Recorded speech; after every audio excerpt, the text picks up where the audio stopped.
I'm sitting in this office, tied up like a criminal, fully expecting to get my teeth kicked in. But the guy in charge just pulls out a pill and goes, "Here, eat this, you'll feel better." I'm sorry, what? "Look, I got nothing against you personally," he says. "Tying you up is just procedure." Okay, that's surprisingly reasonable. I mean, I did just beat the living daylights out of the holy maiden, so I figured the welcome wagon would involve a lot more punching and a lot less medicine. But hey, if he wanted me dead, he wouldn't need to poison me. I'm already half dead from that fight. So I swallowed the pill. And it worked. Pain went down like 3 notches. This guy's all right. Then a couple of guards showed up. "Whose clan?" I stood up like a gentleman. The officer helped me, so I'm not going to cause problems for him. The guards reached for my arms, and I hit them with the classic, "I can walk myself. Thanks." And for some reason, they just let me. I look like I got run over by a carriage twice, but apparently I've still got enough big energy that grown men listen when I talk. Good to know. Meanwhile, on the other side of campus, the holy maiden woke up from her nap with the Pope himself taking care of her. And the first thing out of her mouth? "Where's clan? I want revenge. Girl, you just lost. Read the room." The Pope basically told her, "Yeah, maybe stop picking fights with people." And she got all pouty and sad about it. Then she switched to full training arc mode. "Get me the best teachers. I'm gonna train and destroy him." And the Pope? He's sitting there smiling. Because apparently me beating up his precious holy maiden was exactly the motivation she needed. This man is playing 4D chess with his own students' emotions, and I'm the unwitting pawn that worked perfectly. Then the Pope came to see me. Now, normal people see the Pope and immediately drop to their knees. Me? I just stood there staring at him like he's a museum exhibit. And honestly, the man is stupidly handsome. Golden hair, perfect face, this gentle smile that makes you want to trust him with your life savings. But also he's like 2 meters 20 tall. This isn't a Pope. This is a final boss in priest clothing. But here's where things got wild. He waved his hand, and the ropes just vanished. Poof, gone. Magic Pope powers, I guess. I've heard what happened. It was Xingxin's fault.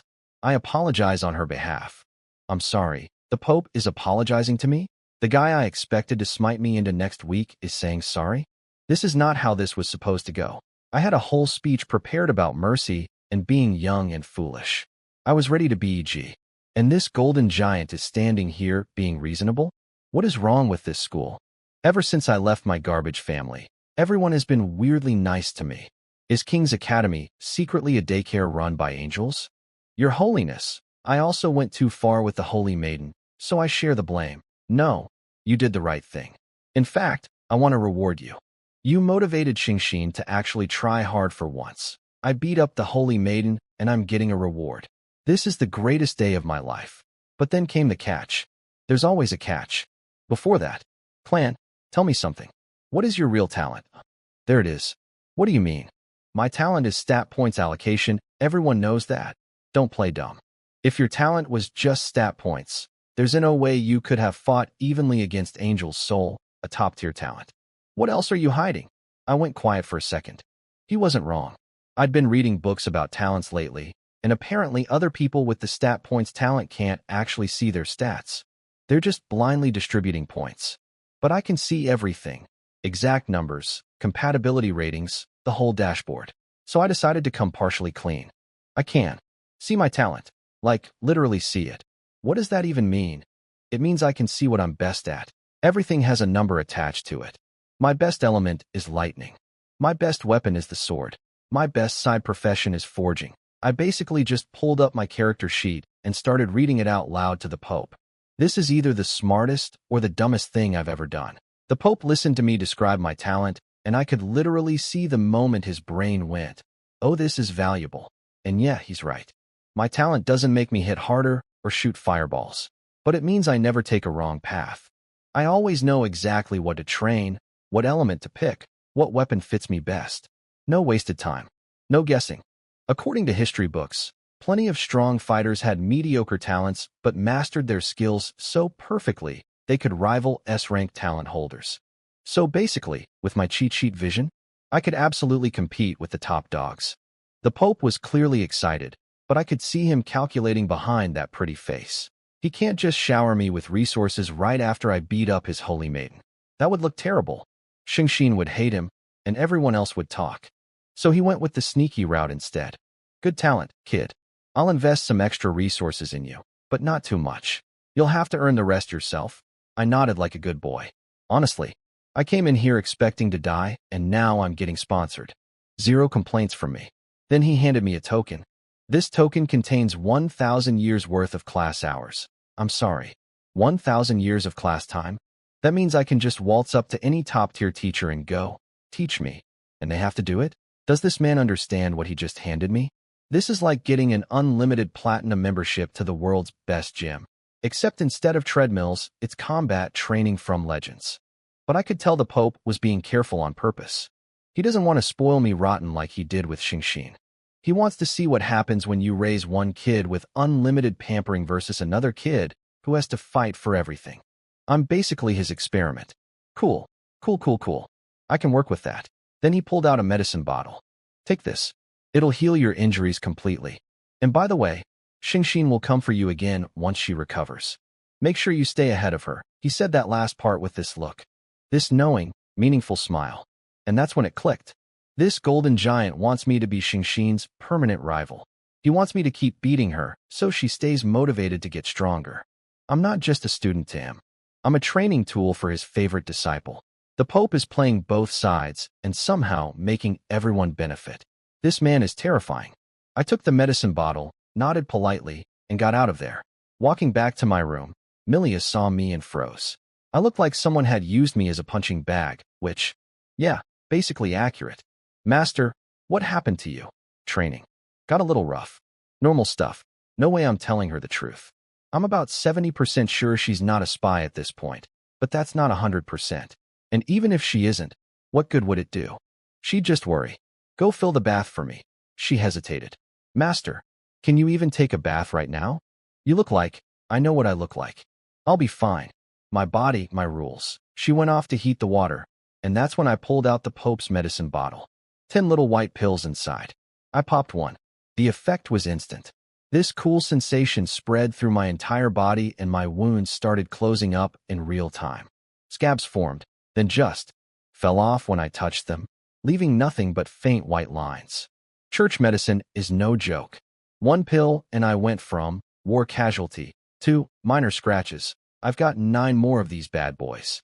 I could use them later, or I could sell them and probably make a fortune. By the time Milia came back, the wounds were gone, but I was still covered in dried blood, so she didn't notice anything weird. I slipped into the bath and sank into the warm water like a king returning to his throne. Milia waited outside the door, clearly still worried. What is it? I called out, sounding as lazy and unbothered as possible. Master, do you want me to scrub your back? You know what? Yeah, I got beat half to death today, came home, healed myself with magic church pills, and now I'm soaking in a warm bath. I deserve this. Let the maid do her job. Milia tiptoed in, all careful and nervous, but then she saw my body and just froze. All the blood was gone thanks to the bath water, and underneath was just me, clean, lean, and apparently very easy on the eyes based on how red her face just turned. She was trying so hard not to look, and failing so hard at not looking. So handsome, she whispered. Girl, I can hear you. She also noticed that all my wounds were gone, which probably confused her since she literally saw me covered in blood 5 minutes ago. But she didn't ask questions. Smart girl. I turned my back to her, and she finally remembered why she came in. She grabbed the towel and started scrubbing, all shaky and nervous. And apparently she's also noticed that I've been getting better looking lately. Which tracks. My stats keep going up, so I guess my appearance is leveling up too. Then the scrubbing stopped. I was about to ask what happened when I caught her in my peripheral vision, and this girl was leaning in and sniffing me, like a creep. Apparently I smell good now too. What is happening to my body? I wanted to call her out so bad, but if I did, she'd probably die of embarrassment on the spot. So instead I just casually said, "Why'd you stop?" She jumped. I could practically hear her heart explode. She checked if my eyes were still closed. They were, because I'm a merciful master, and let out this tiny sigh of relief. And nothing, master. I was just washing the towel. Sure you were. Sure you were. After that she didn't try anything else and finished the job properly. I got out, had dinner, and went to bed. Meanwhile, Milia apparently went back to her room, crawled under her blankets, and had a full mental breakdown about what she did. What was I thinking? Am I crazy? But he smelled so good. Should I go watch him sleep? Then she immediately shut that idea down. Good, good. We are not going down that road. Instead, she made a much more reasonable decision. I'll just take care of him so well that he can't live without me. Honestly, that's a solid strategy. I respect the hustle. Right before I fell asleep, the system pinged me. Congratulations.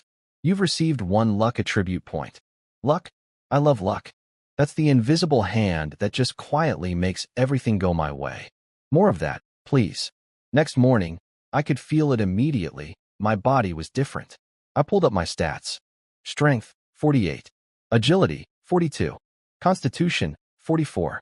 Spirit, 37. Everything went up by 2 or 3 points. And my level jumped to 13.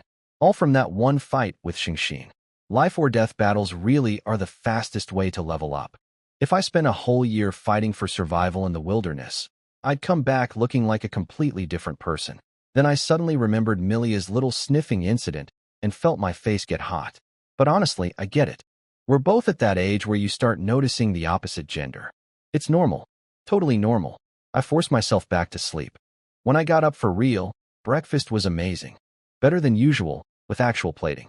Milia arranged the food like it was a restaurant dish. And she was standing right there, staring at me with these big, hopeful eyes, basically begging for a compliment. Her gaze was so intense I literally could not ignore it. Breakfast is good today.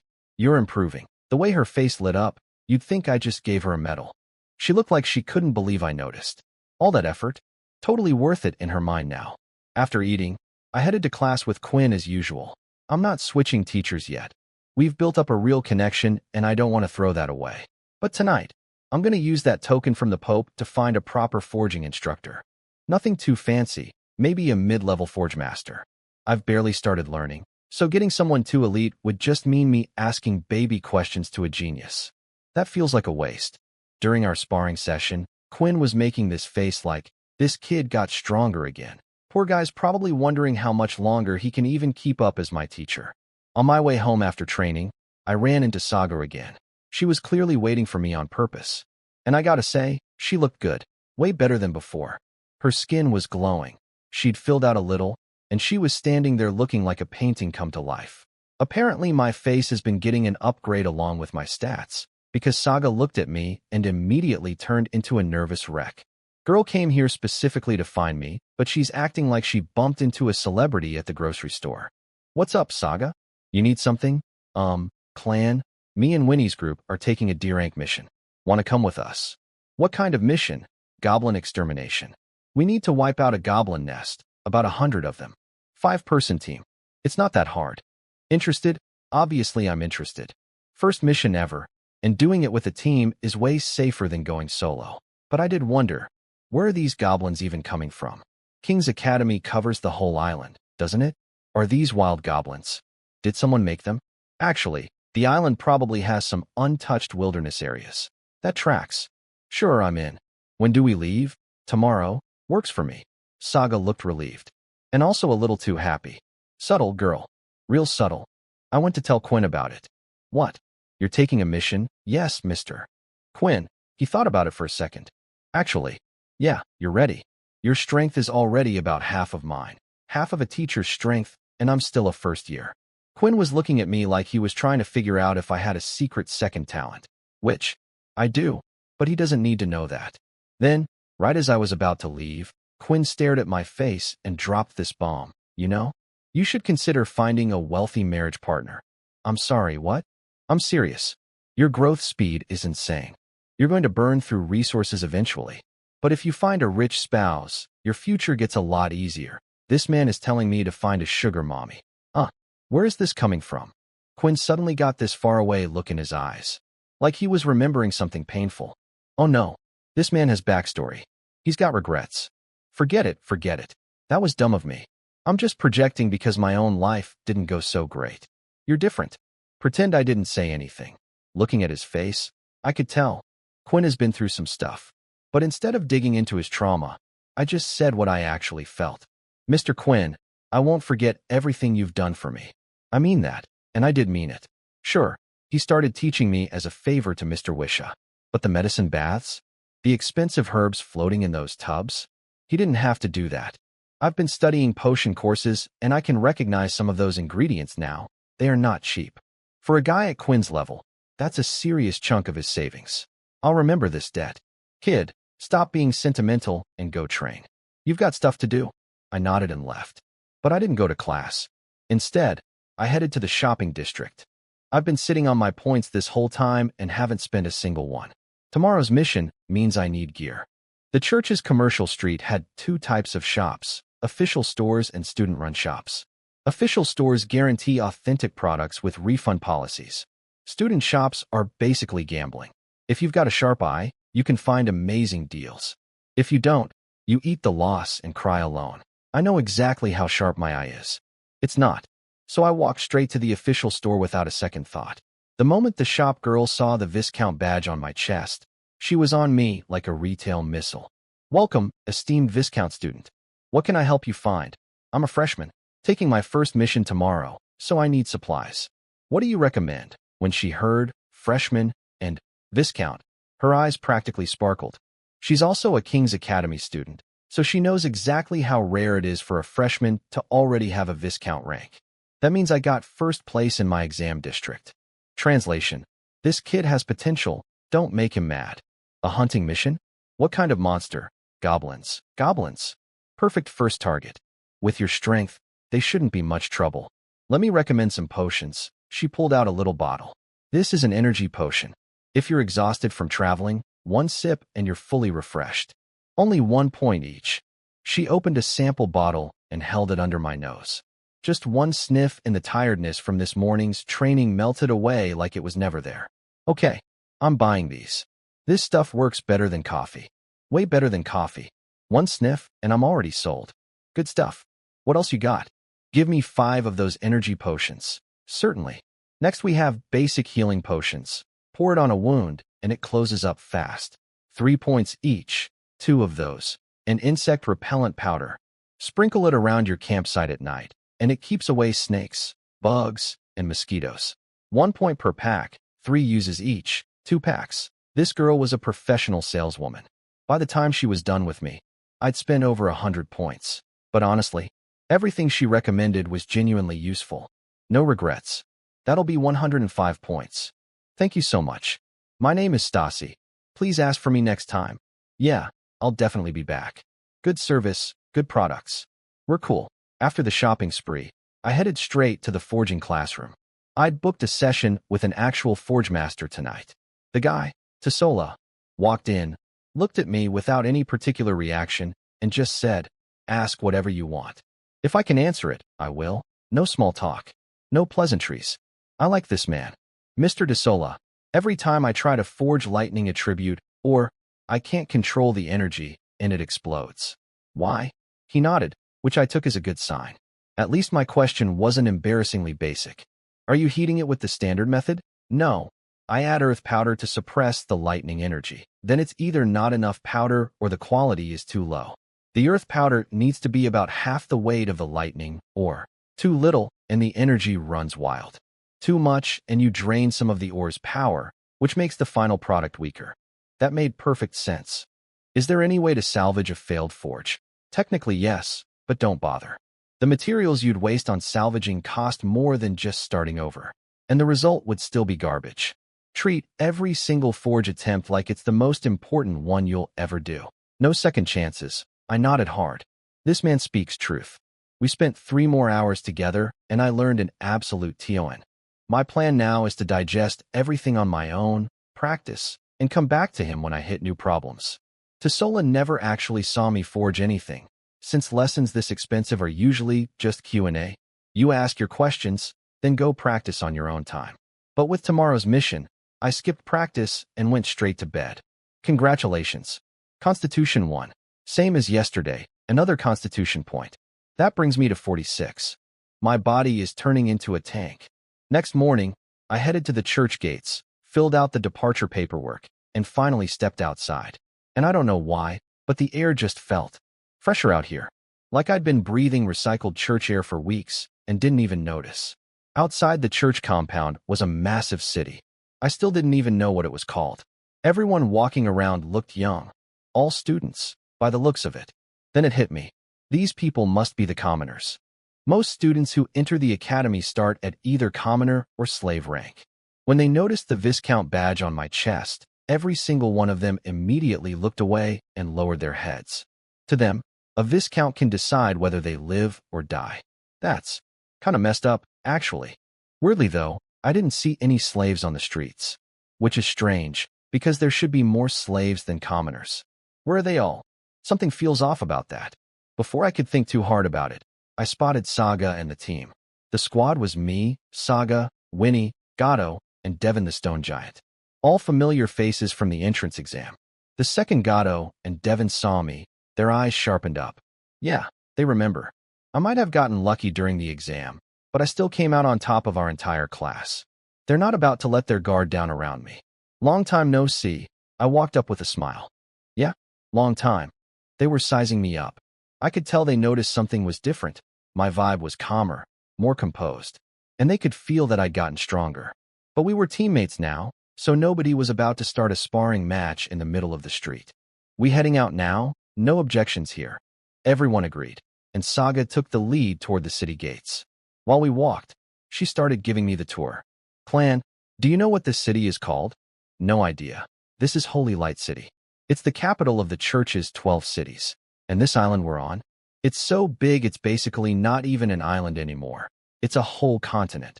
A continent? I thought this was just a big school island.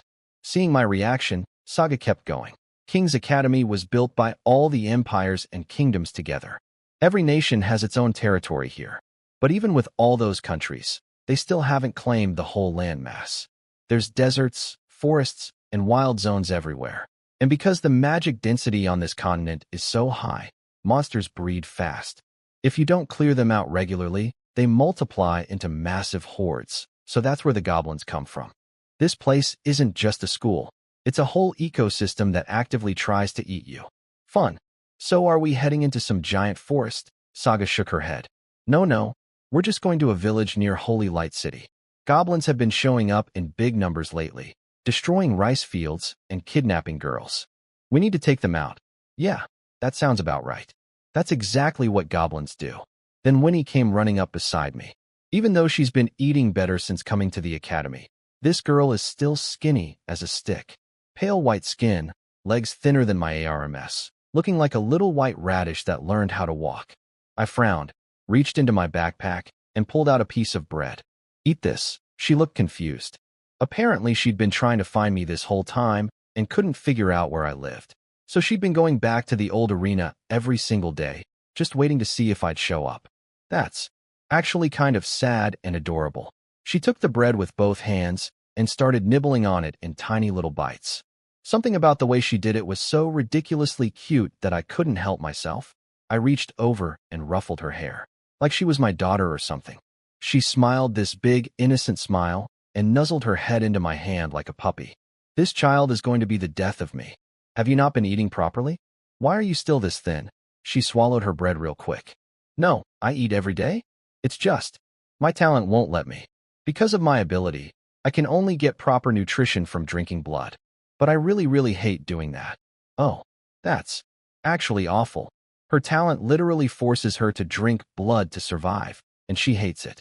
The more I think about it, the more I realize powerful talents aren't just gifts. They're curses too. Starting from B-rank talents, the side effects start showing up. The stronger the power, the bigger the price. I looked over at Saga. What about you? Does your talent have a downside? Kind of a rude question to just throw out there, but I knew she'd answer. Yeah, she nodded. My teacher told me that wing people have a mental flaw. We're really pure-hearted, and we get extremely fixated on things. Then she stared directly at me with those burning eyes. Okay, I don't need her to spell out what she's fixated on. Message received. Loud and clear. A mental side effect, huh? I don't know if that's good or bad. If she channeled that obsession into training, it could be amazing. But she's clearly not channeling it into training. I glanced over at Devin and Gato, wondering what their side effects were.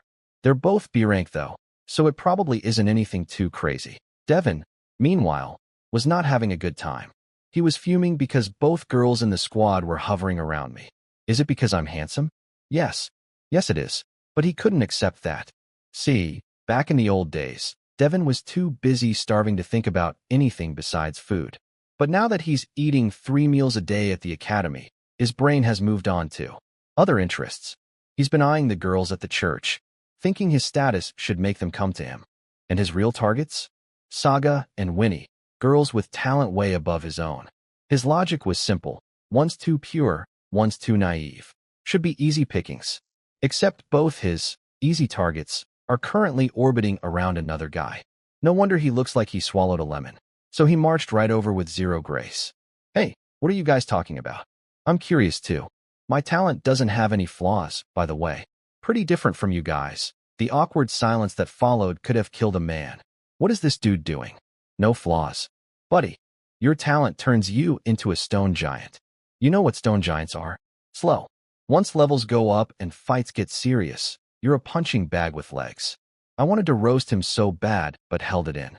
Team fights and internal drama don't mix. Gato, on the other hand, couldn't care less about any of this. He was staring lovingly at his spear like it was his girlfriend. His talent is Weapon Master. He can pick up any weapon and master it fast. He'd switched from swords to spears recently, and apparently he'd gotten so good he could hear the air crack when he thrust. But since nobody had seen his spear skills yet, we all just let him do his thing. Devin noticed nobody was paying attention to him and got even more annoyed. Hey clan, how did you manage to get first place with just a C-rank talent anyway? I've gotten a lot stronger since then. Want to spar? I looked at him. Cold. Even someone with the reaction speed of a brick could tell this guy was picking a fight on purpose. Over on the side, Winnie and Saga were getting ready to play peacemaker. But Gato? Gato's ears perked up. He wanted to see how strong I'd gotten too. I kept my face completely blank. Sure. I'm also curious how much you've grown. Devin looked surprised. He actually didn't expect me to say yes. He probably thought I'd back down, because surely my trash C-rank talent couldn't keep up with him after a whole month of training. Oh buddy, you have no idea. Devin was practically vibrating with excitement.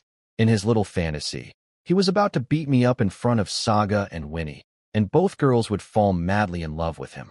That's adorable. Really, truly adorable. I looked at his goofy, grinning face, and my expression went cold. Some people need to get educated the hard way before they understand where they stand in the food chain. And let me be clear, if this guy doesn't shape up after this, then one of us is leaving this team. And it's not going to be me. Everyone spread out to keep watch while we squared off. Devin transformed immediately. No warning, no countdown. Just boom, giant stone man.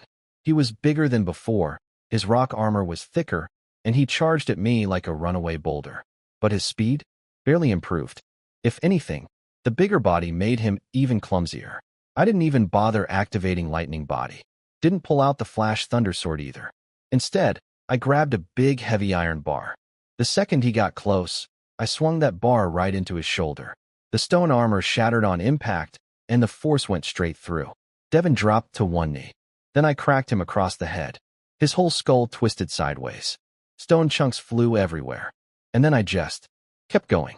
Forehand, backhand, forehand, backhand. Like I was playing tennis except the ball was Devin's face. Bonk, bonk, bonk, bonk.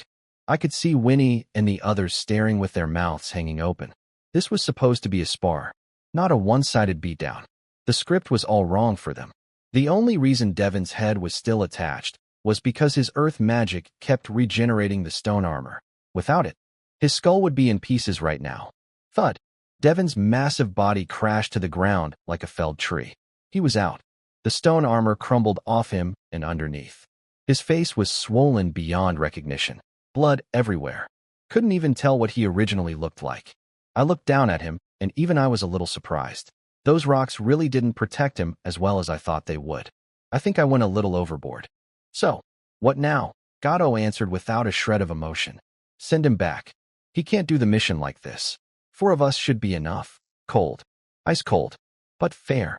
Devin started this fight, and Gato clearly picked up on the fact that Devin's motives weren't about testing my strength. They were about something a lot more pathetic. Winnie and Saga didn't object either. We dropped Devin off and got back on the road. After that little demonstration, The team leadership quietly shifted to me. Nobody discussed it. Nobody voted. It just happened. Gato was staring at me the whole time with this intense look. He couldn't believe how much stronger I'd gotten in just 1 month. And he knew I wasn't even going all out. I didn't use lightning body, didn't use my real sword, and still almost killed Devon, who's roughly the same level as him. The gap between us had gotten bigger, not smaller. I could see him silently making a vow to himself. Once he awakened his spear soul, he'd challenge me for real. But for now, he knew he couldn't win. We moved fast and reached the target village before dark. The place was a mess. Broken fences, trampled crops, every single door shut tight. It looked like a village that had given up on hope and was just waiting to die. I realized all the camping supplies I bought were probably unnecessary since we had actual houses to sleep in. Well, they'd come in handy some other time. Hello? Anyone here? We're here to deal with the goblins. A door creaked open nearby. A few villagers shuffled out. Thin, malnourished, yellow hair, terrible skin. They looked like they hadn't had a proper meal in months. This world is brutal. The commoners in King's Academy territory have to pay massive taxes every month. After paying up, they barely have enough food left. And on top of that, they get attacked by monsters constantly. It's misery piled on top of misery. Compared to this place, the church compound is literal paradise. My lords, you've come. Let me prepare a place for you to stay. The lead villager practically fell over himself welcoming us. He brought us to the biggest house in the village chief's place. The chief was the only knight-class fighter in the whole village. Young guy, maybe mid-20s, dark skin, but in better shape than the rest of the villagers. He could hold his own in a fight, but against an entire goblin horde? Way outnumbered. Please stay here tonight, my lords. If things go as usual, those beasts will attack the village again tonight. I nodded. Time to go goblin hunting. Then a baby started crying inside the house. The village chief jumped up immediately. Sorry, my kid's crying again. I need to go take care of him. Eyeing, look after our guests. A little girl stepped forward. Yes, father. She was so well-behaved it almost hurt to watch. These kids born inside King's Academy territory. What happens to them when they grow up? Do they leave? Do they stay? The academy has only existed for about 40 years, so the oldest person born here would be 39 at most. I couldn't figure it out. Little Eyeing led us to our rooms. Nothing fancy, but clean and spacious. Someone had clearly put effort into tidying up. Coming from the backgrounds we all had, none of us were about to complain. I'd barely sat down when someone knocked on my door. I opened it and found Saga, Winnie, and Gato all standing there like a welcoming committee. Clan, let's all wait in your room. That way when the monsters show up, we can move together. Made sense. No objections. Winnie tilted her head. Clan, do you think goblins are strong? No idea. Never fought one. In video games from my past life, goblins were basically walking EXP bags. But the books here told a different story. Most goblins are weak, sure. But because they breed like crazy, some goblin groups develop mutant variants. Monsters several times, or even dozens of times stronger than regular goblins. And since King's Academy has insanely dense magic energy, the mutation rate here is way higher than normal. One group could have multiple mutants. Was I scared? No. I was excited. Finally, real combat. Life or death stuff. My only concern was whether these goblins would be enough to satisfy me. Yeah, I know that's not a normal reaction. Most people would be nervous. But something deep inside me was thrumming, like a caged animal about to be let loose. Night fell. We were chilling in the room when suddenly, noise. Screaming. Crashing. They're here. We grabbed our weapons and burst outside. It was dark, but I could see dozens of short black shadows scrambling through the village. And the smell. Oh God, the smell. Like a dumpster had a baby with a sewer. Among those short shadows, there were a few big ones. Those had to be the mutant variants. Like the torches, the villagers scrambled and lit up everything they had. Lamps, torches, anything with a flame. Finally I could see, and I immediately wished I couldn't. These goblins looked exactly like the books described. Short, ugly, fat bellies, stick-thin limbs, and a stench that could knock out a horse. What is even the point of this species existing? I drew my flash thunder sword. One swing. One goblin. Cut clean in half. Gato pulled out his spear and skewered 2 goblins at once like a kebab. Okay, the spear switch was a good call. Winnie took to the air and became a ghost in the darkness. Her combat power at night was on a completely different level. All I could see was a black blur weaving through the goblin horde, leaving corpses in her wake. Saga went airborne too, raining down ranged magic attacks. Her control had gotten way better. Each blast took out multiple goblins. In just 1 month, everyone on this team had leveled up significantly. But the goblins were tearing through the village fast. Every second we wasted meant more damage. Time to stop holding back. Lightning body on. My speed exploded. The flash thunder sword was a blur in my hands. 3, 4, 5 goblins split in half within seconds. Cutting through them felt like slicing tofu. Zero resistance. It was almost too easy. Then the 3 mutant giants noticed us. We were kind of hard to miss, what with all the goblin slaughtering. They decided to come deal with us personally. The first giant goblin charged straight at me. This thing was massive, but unlike Devon's clunky stone form, this monster was fast. Its speed was way above a normal goblin's, and the power difference was enormous. I didn't underestimate it. The second it got close, I went full force, one clean slash aimed at its neck. The blade bit deep, cutting from the throat all the way down to the collarbone before stopping. Couldn't cut all the way through. Its bones were ridiculously hard. I ripped the sword out immediately. Blood erupted from the gash like a broken fire hydrant. Ag! The giant goblin let out this ear-splitting screech that felt like it was trying to physically destroy my eardrums. I actually flinched for a second. I didn't expect something that ugly to also sound like a demon being tortured in hell. But I recovered fast. No time to be grossed out. The other 2 giant goblins turned to look, but I wasn't about to show mercy just because this one was screaming. The instant I pulled my sword free, I drove it straight into the thing's right eye. Die. The flash thunder sword punched through the eyeball and came out the back of its skull. The screaming stopped immediately. The massive body crashed to the ground like a sack of ugly potatoes. I didn't go near the corpse though. Monsters have crazy life force. For all I knew, that thing could still get back up. So I moved on and kept slaughtering regular goblins. 1 giant variant down. 2 to go. On the other side, Gato was fighting the second giant. His spear technique was sharp. First strike aimed right at the throat, textbook precision. But unlike me, Gato's raw stats weren't high enough. The giant goblin actually reacted in time and blocked with its massive wooden club. 1 hit from that club knocked the spear clean out of Gato's hands. He looked down. The skin on his palms was ripped off, blood everywhere. These giant goblins were way stronger than any of us expected. And yet I'd just killed one like it was nothing. I could see Gato freeze for a second, processing that gap between us. He snapped out of it and dove for his spear on the ground. But the giant goblin was already swinging its club down at his head. When he saw it happening, she could already picture Gato's skull getting crushed like a watermelon. And oh, I didn't think. I gathered every bit of magic I had left, focused it into my flash thunder sword, and threw it. The lightning-wrapped blade flew across the battlefield and pierced straight through the giant goblin's neck. Clean through. The monster's eyes went wide with disbelief, mouth opening and closing, but no sound coming out. Then it collapsed. I exhaled. That was close. Gato turned and stared at me. He'd just been 1 second away from death, and I'd saved him with a thrown sword from across the field. I could see the gears turning in his head. Should he still consider me a rival to surpass?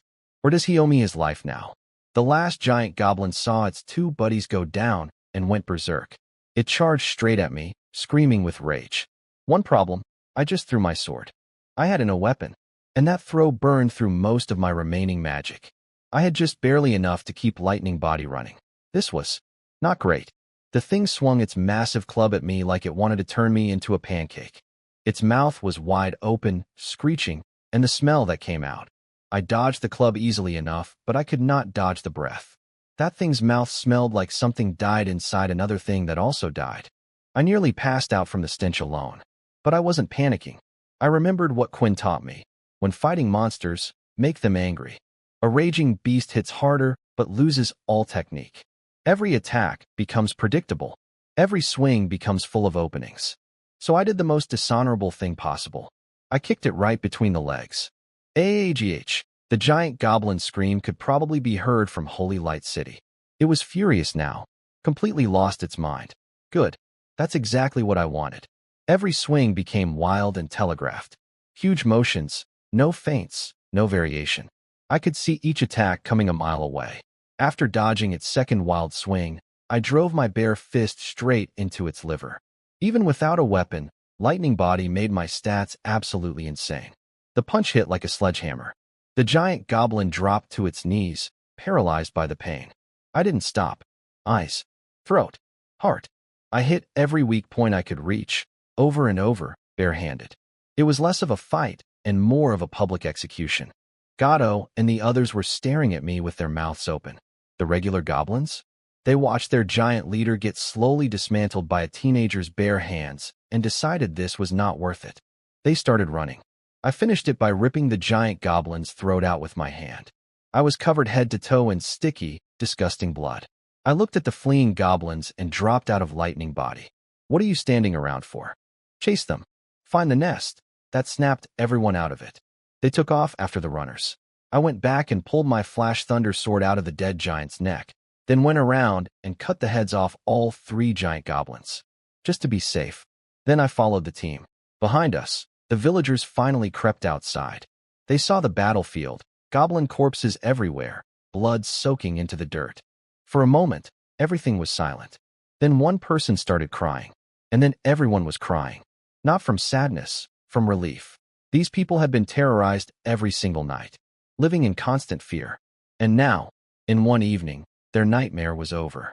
I chugged an energy potion and a small mana potion at the same time. Instant recovery, stamina back, magic slowly refilling. These potions were worth every single point I spent. We followed the fleeing goblins at a steady pace. They led us straight to the edge of a forest. A dark, nighttime forest full of who knows what kind of monsters. Nobody hesitated. We walked right in. I drank another mana potion just to be safe, getting my magic reserves back to about 70%. Something in my gut told me there'd be something nastier waiting at the nest. And honestly, that feeling made me more excited, not less. The giant goblins were strong, sure, but way too slow. Zero threat to me. I wanted a real fight. After all that killing back in the village, I wasn't tired at all. I was pumped. Something inside me just wanted to keep going. Kill more. Fight harder. I didn't want to think too hard about what that said about me. We tracked the goblins to a cave entrance leading underground. The tunnel was wide, clearly built to fit the giant variants. But inside was pure darkness. It looked like a giant mouth waiting to swallow us whole. What do we do? Go in. I was about to ask everyone's opinion when I noticed Saga. She was shaking. Every muscle in her body was screaming, I don't want to go in there. She had some kind of fear of dark enclosed spaces. Then I looked at Winnie. This girl's eyes were practically glowing with excitement. Darkness was her element. She was born for this. Here's the plan. Not everyone needs to go in. We should leave someone outside to watch the exit. Saga's flying ability won't work in a tight cave, and she doesn't get any power boost at night. Saga, you stay out here and keep watch for us, Saga froze. She'd already been mentally preparing herself to force her way in despite the terror. And now she didn't have to? I could see the relief wash over her face. She was probably thinking I noticed her fear and was being considerate. And okay, maybe I was a little bit. But mostly I was worried she'd panic inside and become a liability for the team. I won't admit the caring part out loud, though. Gato thought it over. Makes sense. Wing people are strongest in open air. She'd be limited underground. I'm fine with it. Winnie nodded. Me too. I turned to Saga with what I hoped was a reassuring look. You good being out here alone? Yes. And if you guys run into trouble, just yell. I'll come rushing in to save you, I promise. I smiled. Deal. If we're in danger, we'll be counting on you. She stared at that smile like she was trying to photograph it with her brain. Gato noticed and shot me a suspicious look, like I was some kind of dangerous weapon that could capture hearts without even trying. He couldn't tell if I was doing it on purpose. Neither could I, honestly. All right, enough stalling. Let's go. The 3 of us lit torches and walked into the darkness. I glanced back once and saw Saga watching us until the firelight faded completely and the cave swallowed us up. Inside was miserable. The torches barely cut through the darkness. The air was thick, hot, and smelled like something between a garbage dump and a public toilet. Just breathing in here made me want to gag. The fact that goblins actually lived in this environment proved they were the most disgusting creatures on the planet. We pressed forward slowly. Then Winnie grabbed both my shirt and Gato's shirt at the same time. I immediately understood. she'd spotted something. We slowed our steps and crept forward carefully. The torchlight finally reached what she'd seen. 2 bodies. Girls. Naked. They were already dead. Their bodies were covered in bruises and wounds, barely recognizable as human anymore. The smell was beyond anything I could describe. And the wounds on their stomachs. I swear, this was the most horrifying, most enraging thing I had ever seen. These animals. I couldn't even imagine what these girls went through before they died. I knew what goblins did. I'd read about it. But reading about it and seeing it are 2 completely different things. A wave of pure fury hit me, so hard my vision almost went red. But I forced myself to calm down. Quinn's voice echoed in my head. The angrier you are, the calmer you need to be. Learn to use your anger. The fire inside me didn't cool down even a little. I just put a lid on it. Gatto and Winnie felt it too. It didn't matter that we didn't know these girls. They were our people. Seeing them treated like this by these creatures. Any human being with a pulse would feel the same rage. Keep moving, I said. My voice came out cold as ice. Nobody spoke. They just followed. The deeper we went, the more bodies we found. Each one worse than the last. My anger kept building and building with every step. Finally, we reached the main chamber. Found them. A goblin shrieked and launched itself at my face. I caught it midair with one hand. My grip tightened. The thing screamed and thrashed, staring at me with pure terror. I squeezed harder. My veins were bulging out of my arm. Crack, crack, crack. Its body twisted and compressed in my fist like a crushed can. It screamed until it couldn't scream anymore. I channeled lightning through my hand. The goblin exploded. Every goblin watching immediately froze. To them, I wasn't a human anymore. I was a monster. Worse than anything they'd ever seen. They didn't want to come near me. Too bad. I wasn't giving them a choice. Lightning body activated.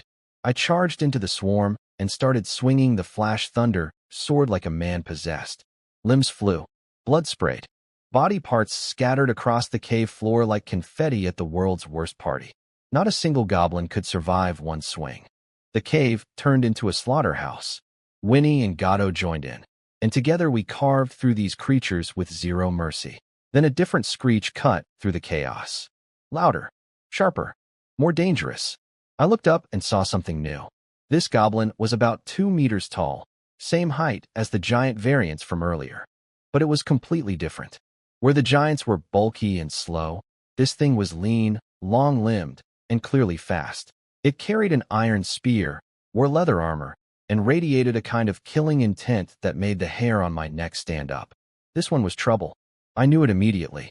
It saw the carnage in its cave and started screeching. Then it charged, straight at Gatto, the closest target. My eyes went wide. This thing's speed was almost as fast as MY base speed. For something that big, that was terrifying. Gatto barely had time to raise his spear before the mutant was on him.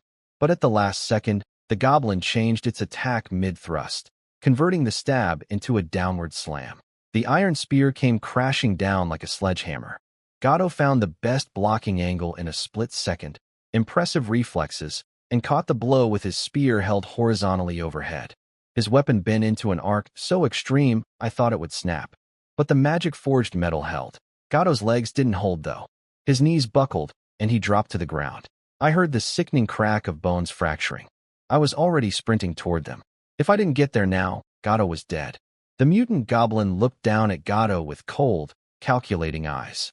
It raised its spear for the finishing blow. A black crescent blade came flying out of nowhere. Winnie's attack. The mutant sensed the danger and dodged, but not completely. The blade carved through its right shoulder, armor and flesh and all, nearly severing the arm. It grabbed its wounded arm and screamed. But that moment of distraction was all I needed. I was already in its face. Sword aimed at the throat. It dodged on pure instinct, but not clean enough. My blade scraped across its neck, ripping the skin open. Foul-smelling blood gushed out.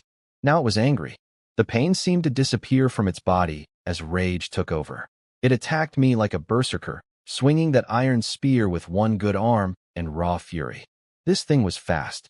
I was faster, but not by enough to dodge everything cleanly. So I blocked instead. Our weapons clashed over and over, the metallic ringing echoing through the cave like thunderclaps. For the first time in a long while, I was getting pushed back. This monster's raw power was on par with the giant goblins, maybe even higher, packed into a body that could actually move. Every hit rattled through my arms and shook my stance.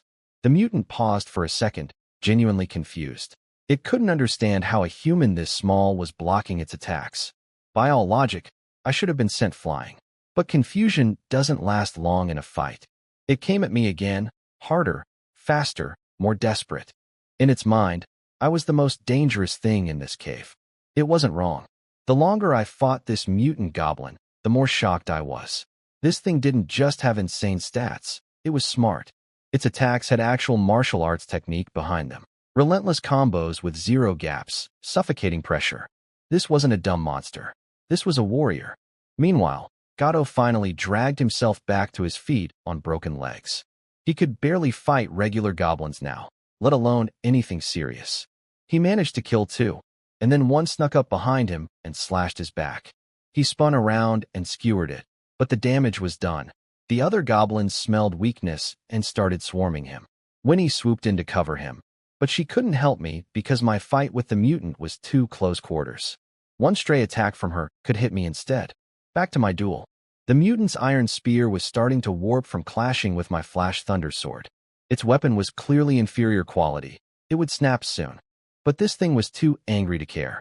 All it wanted was to kill the human who dared invade its home. And me? I was getting more excited by the second. This was what I'd been craving. An enemy at my level. A real life-or-death battle where one mistake means death. This is where growth happens. Our emotions were spiraling in opposite directions. The more excited I got, the sharper my mind became. The angrier the mutant got, the dumber it fought. Its coordinated technique dissolved into mindless rage. Predictable swings. Obvious patterns. If Quinn could see me right now, he'd notice my swordsmanship was improving in real time. Too bad I hadn't learned a proper lightning element sword technique. If I had, tonight would have been a breakthrough moment. The basic sword style from the lightning attraction technique was doing fine, but it wasn't enough to maximize what I was learning. 3 minutes later, I felt it. The mutant's power was fading. I looked at it, covered in wounds, standing in a pool of its own green blood, eyes glazed with exhaustion, movements getting slower and slower. I drove my sword straight through its heart. The mutant froze. Its attacks stopped completely. I ripped the blade out. It stumbled backward, hands clutching its chest, the light in its eyes fading. I walked up and stabbed it through the throat. It stopped breathing. I didn't cut off its head, though. Mutant goblins have high medicinal value. They're premium potion ingredients. This body plus the 3 giant goblins from earlier should be worth a lot of points back at the academy.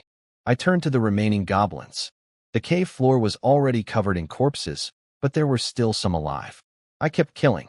Then I spotted a few baby goblins huddled in a corner, shaking. A scene from a manga I read in my past life flashed through my mind. What did the main character do in that situation again? I skewered them like kebabs, one after another. Green blood everywhere. They cried and screamed, but I kept going without flinching. Oh right, that's exactly what the main character did too. The only good goblin is one that never shows up in front of people. We killed every single goblin in that nest. Every last one. Then we searched deeper and found 6 girls, still alive. But alive was a generous word. Their clothes were torn. Their expressions were blank. Most of them just stared at nothing, completely broken. Do you want to come outside? I asked, as gently as I could manage. 2 of them looked at me. When they realized I was human, tears started pouring down their faces. The other 4 didn't react at all, like their minds were already gone. I couldn't fix what happened to them. All I could do was get them out of this hellhole and let them decide what to do with their lives from here. The 3 of us carried the mutant's corpse and led the 6 girls out of the cave. Saga was waiting outside, alert and ready. I noticed 2 dead beasts near the entrance. She'd been busy too. Good girl. When she saw us, the relief on her face was obvious. Then she saw Gato, covered in his own blood, limping badly, and her expression shifted to concern. I had some cuts too, but nothing serious. Winnie was basically untouched thanks to her speed. The 6 girls behind us looked heartbreaking. There's no other word for it. It was way too late to travel back now, and Gato was in no shape to walk. I made the call. We camp here tonight. Saga and Winnie nodded. Gato didn't argue. I'd saved his life in there, so whatever I said was law now. The two girls who still had some awareness heard, "Sleep near the goblin cave," and their eyes went wide with terror. "Hey, it's okay," I said quickly. "Every goblin in there is dead. All of them. You're safe now. Just rest tonight." The girls listened to me without question. Good. First things first. I sprinkled insect repellent powder around our campsite, then grabbed my healing potions and walked over to Gato. "Lie down. I'm treating your wounds." He hesitated. "You're hurt too. Use them on yourself first." "Shut up." I popped open the healing potion and poured it directly onto his wounds. Itchin and NGH. Yeah, that sounded like it hurt. But I didn't stop. I used up every single potion I had on this guy until all his wounds were closed, then wrapped him up with basic bandages. Gato didn't say thank you. He didn't need to. I could see it in his eyes. This man just decided his life belongs to me now. If I told him to walk into a fire tomorrow, he'd ask which direction. That's how it works for kids who grew up with nothing. One act of kindness, and they'll remember you forever. I would know. After patching up Gato, I went over to the girls. I'm terrible at comforting people. Absolutely useless. So I did the only thing I knew how to do. I pulled out some bread. When I used to feel miserable, eating something always helped. The worst pain I ever knew growing up was hunger. Worse than getting beaten. Worse than anything. An empty stomach is a special kind of torture. Eat something. It'll make you feel better. One of the girls looked up at me. Something in her eyes shifted. She took the bread, took a tiny bite, and then started shoving it in her mouth desperately. Then she threw it all up. Of course she did. These girls hadn't eaten in who knows how long. Their bodies couldn't handle food anymore. Looking at the vomited bread on the ground, she started crying. The kind of crying that comes from a place so deep you can't control it. Why did this happen to me? Why is my life this miserable? Why do I have to suffer like this? Was I born just to be in pain? Stop crying. The sound will attract monsters. She looked at me like I'd slapped her. 1 second I'm handing her bread. The next I'm telling her to shut up. Mixed signals much? And crying doesn't solve anything anyway. It releases stress, sure, but we're in a dangerous spot right now. Save it for later. I said it so matter-of-factly that she didn't even know how to react. But something weird happened. She could feel something behind my words. A sadness. Like I wasn't just saying empty tough guy lines. Like I actually understood what it felt like to be at the bottom. And she wasn't wrong. Before I became a Viscount, I was just another starving commoner. I know exactly what people will do to each other over 2 bites of food. She stopped crying. Just like that. Went back to eating, slowly this time. The other girl who still had some awareness just sat there staring at nothing. Nobody slept that night. Not a single person. Congratulations. Agility 1. Yeah, whatever. Not in the mood. That night felt like it lasted 100 years. When the sun finally came up, we got out of that forest as fast as we could. We reached the village around noon. When the villagers saw the 6 girls with us, a few of them came running over with hope exploding across their faces. Those were the families. But some of them saw their daughters empty, broken expressions, and the excitement died instantly. And then there were the ones who came out hoping, and didn't find who they were looking for. The look on their faces was something I'll never forget. The village chief rushed over, practically choking on his own words. "My lords, thank you so much. We can never repay." Then he saw Gato and his condition. What happened to him? Just some injuries. It's fine, Gato said like he wasn't held together by bandages and willpower. The chief immediately offered his home for us to rest in. I didn't refuse. We were all running on empty. After a bath, I collapsed into bed and was out. Dead to the world. I woke up the next afternoon. I'd been acting tough this whole time, but honestly, I'd hit my limit a long time ago. My body was just running on pure adrenaline and stubbornness. The second I relaxed, I passed out for a full day. Everything hurt when I woke up. My head was foggy. I checked my stats. Strength and constitution each went up by 1 point. Battle rewards. Everyone else was already up. They were tired too, but nowhere near as drained as me. Gato was sitting in a wheelchair now. His legs were going to need at least a month to heal, even with this world's superhuman recovery rates. The village chief came over with food ready. "My lord, lunch is prepared. I've also processed the goblin corpses for you to take back. We only need the giant goblins and the mutant. You can keep the regular ones." His face lit up immediately. Even regular goblin corpses have medicinal value once dried. That's real money for a struggling village like this. At least something good came out of all this mess. The village chief led us to a dining table loaded with food, a huge slab of roasted meat, a giant pot of meat soup, vegetables, fruit. For a village this poor, this spread could have fed everyone for days. Saga, Winnie, and Gato all hesitated. They felt guilty eating this much from people who had so little. I sat down and started eating immediately. My body needed fuel. And more importantly, these people prepared this meal with genuine gratitude. Refusing it would be an insult. Besides, those goblin corpses we left them were worth a small fortune. The village would be fine. Better than fine, actually. The others saw me digging in and eventually joined. The chief watched us eat with the happiest expression I'd seen on anyone in this village. We've been gone a while. We need to head back, already? Your injuries haven't fully healed yet. We've got things to do. Really have to go, the chief nodded solemnly. Then at least remember this. You saved our village. If you ever need anything, come to Home Village. A place to sleep and a full belly. That much we can always guarantee. Deal. But fair warning, we eat a lot. Huh? I'd go bankrupt feeding you, and I wouldn't regret a thing. All right. We're off.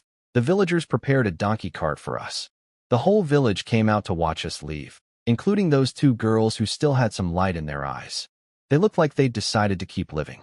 Good. As long as you're alive, there's hope. I sprawled out on the donkey cart like I was on a luxury cruise. The fact that I was lying next to goblin corpses didn't bother me one bit. The villager driving the cart glanced back at me lounging there and actually cracked a smile. Winnie was staring at the goblin bodies, lost in thought. Clan, are we going to have to do stuff like this a lot? She was thinking about the moment when the mutant goblin almost killed Gato. That image was still haunting her. Yeah, probably. She went quiet for a bit. Will we die someday? Maybe. How do we not die? Get strong enough. The stronger you are, the less likely that happens.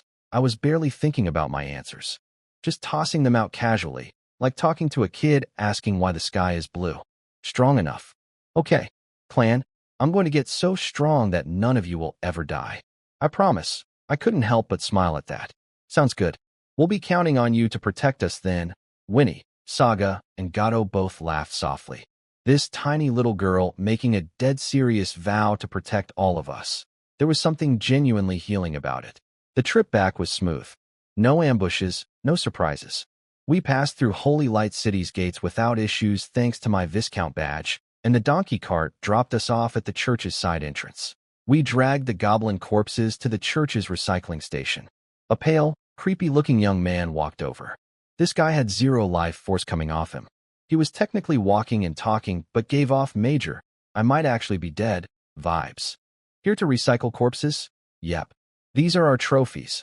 I pointed at the 3 giant goblins and the mutant. He looked them over with dead fish eyes. 3 large goblins and a goblin warrior.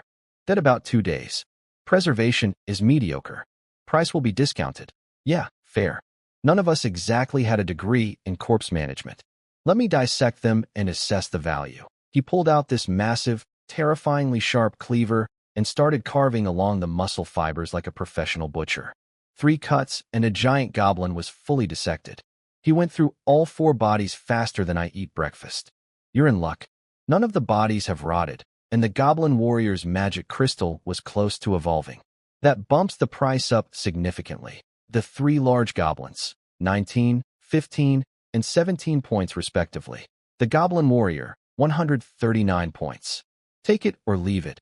You won't find a better offer anywhere else. I was too tired to negotiate. The guy seemed honest. Done. Total from corpse recycling, 190 points. On top of that, the mission reward was 200 points. Grand total, 390 points to split 4 ways. Before I could say anything, Gato spoke up. I have a suggestion for splitting this. We all looked at him. Clan did the most work. By far. Without him, we wouldn't have completed this mission. He should take 85%. The rest of us split the remaining 15, 5% each. Winnie and Saga looked at each other and nodded immediately. Winnie's logic was simple. If Clan's happy, she's happy. Saga was drowning in guilt about not entering the cave. If she'd been there, maybe Gato wouldn't have gotten hurt so badly. She didn't even want her share. When these 3 proposed giving me 85% of the reward, I had to shut that down immediately. That's ridiculous. They'd barely break even after covering their own costs. No way. I'll take 60%. 60 is too low, Gato argued. We went back and forth for a while and finally settled on 70-something%. 280 points for me, the rest split between the three of them. Fine. I'd do most of the work. I killed 2 giant goblins. The mutant saved Gato's life and led the whole operation. So yeah, biggest share goes to the biggest contributor. That's just math. The others barely made a profit after you subtract their time and expenses, but they survived a life-or-death battle and came out stronger for it. So did they actually lose? Hard to say. I headed home. Milia opened the door, saw me, and her whole face lit up like a lantern. Master, you're finally back. Food. Bath water. Wake me when it's ready. I walked past her and face-planted onto my bed. I wasn't even that tired anymore, honestly. But something about being back in my own room just made me want to lie down. There's this weird comfort here that I can't explain. Like my body knows it's safe and just melts. Milia had everything ready in an hour. I dragged myself to the table, grabbed a chicken leg, and bit into it. Familiar taste. That wave of comfort hit me again. I really love this life. If things could just stay like this forever. Milia watched me eat with this satisfied little smile. To her, me devouring her cooking is the ultimate compliment. After eating, I bathed and crashed again. Congratulations. Charisma 1. That brought my charisma to 78. But I didn't wake up to check. I hadn't felt this peaceful in so long. I wasn't about to ruin it by opening my eyes. Next morning, I went to Quinn's house for training like always. The second he saw me walk in, a small smile appeared on his face. Patchy noticed from across the room and rolled her eyes. Apparently, Quinn had been in a terrible mood the whole time I was gone, walking around with a sour face like someone owed him money. Now I show up and suddenly he's all smiles. Men are so fickle. You're back. Yeah. Anything happen out there? Fought a goblin warrior and 3 giant goblins. Took some effort, but we got them.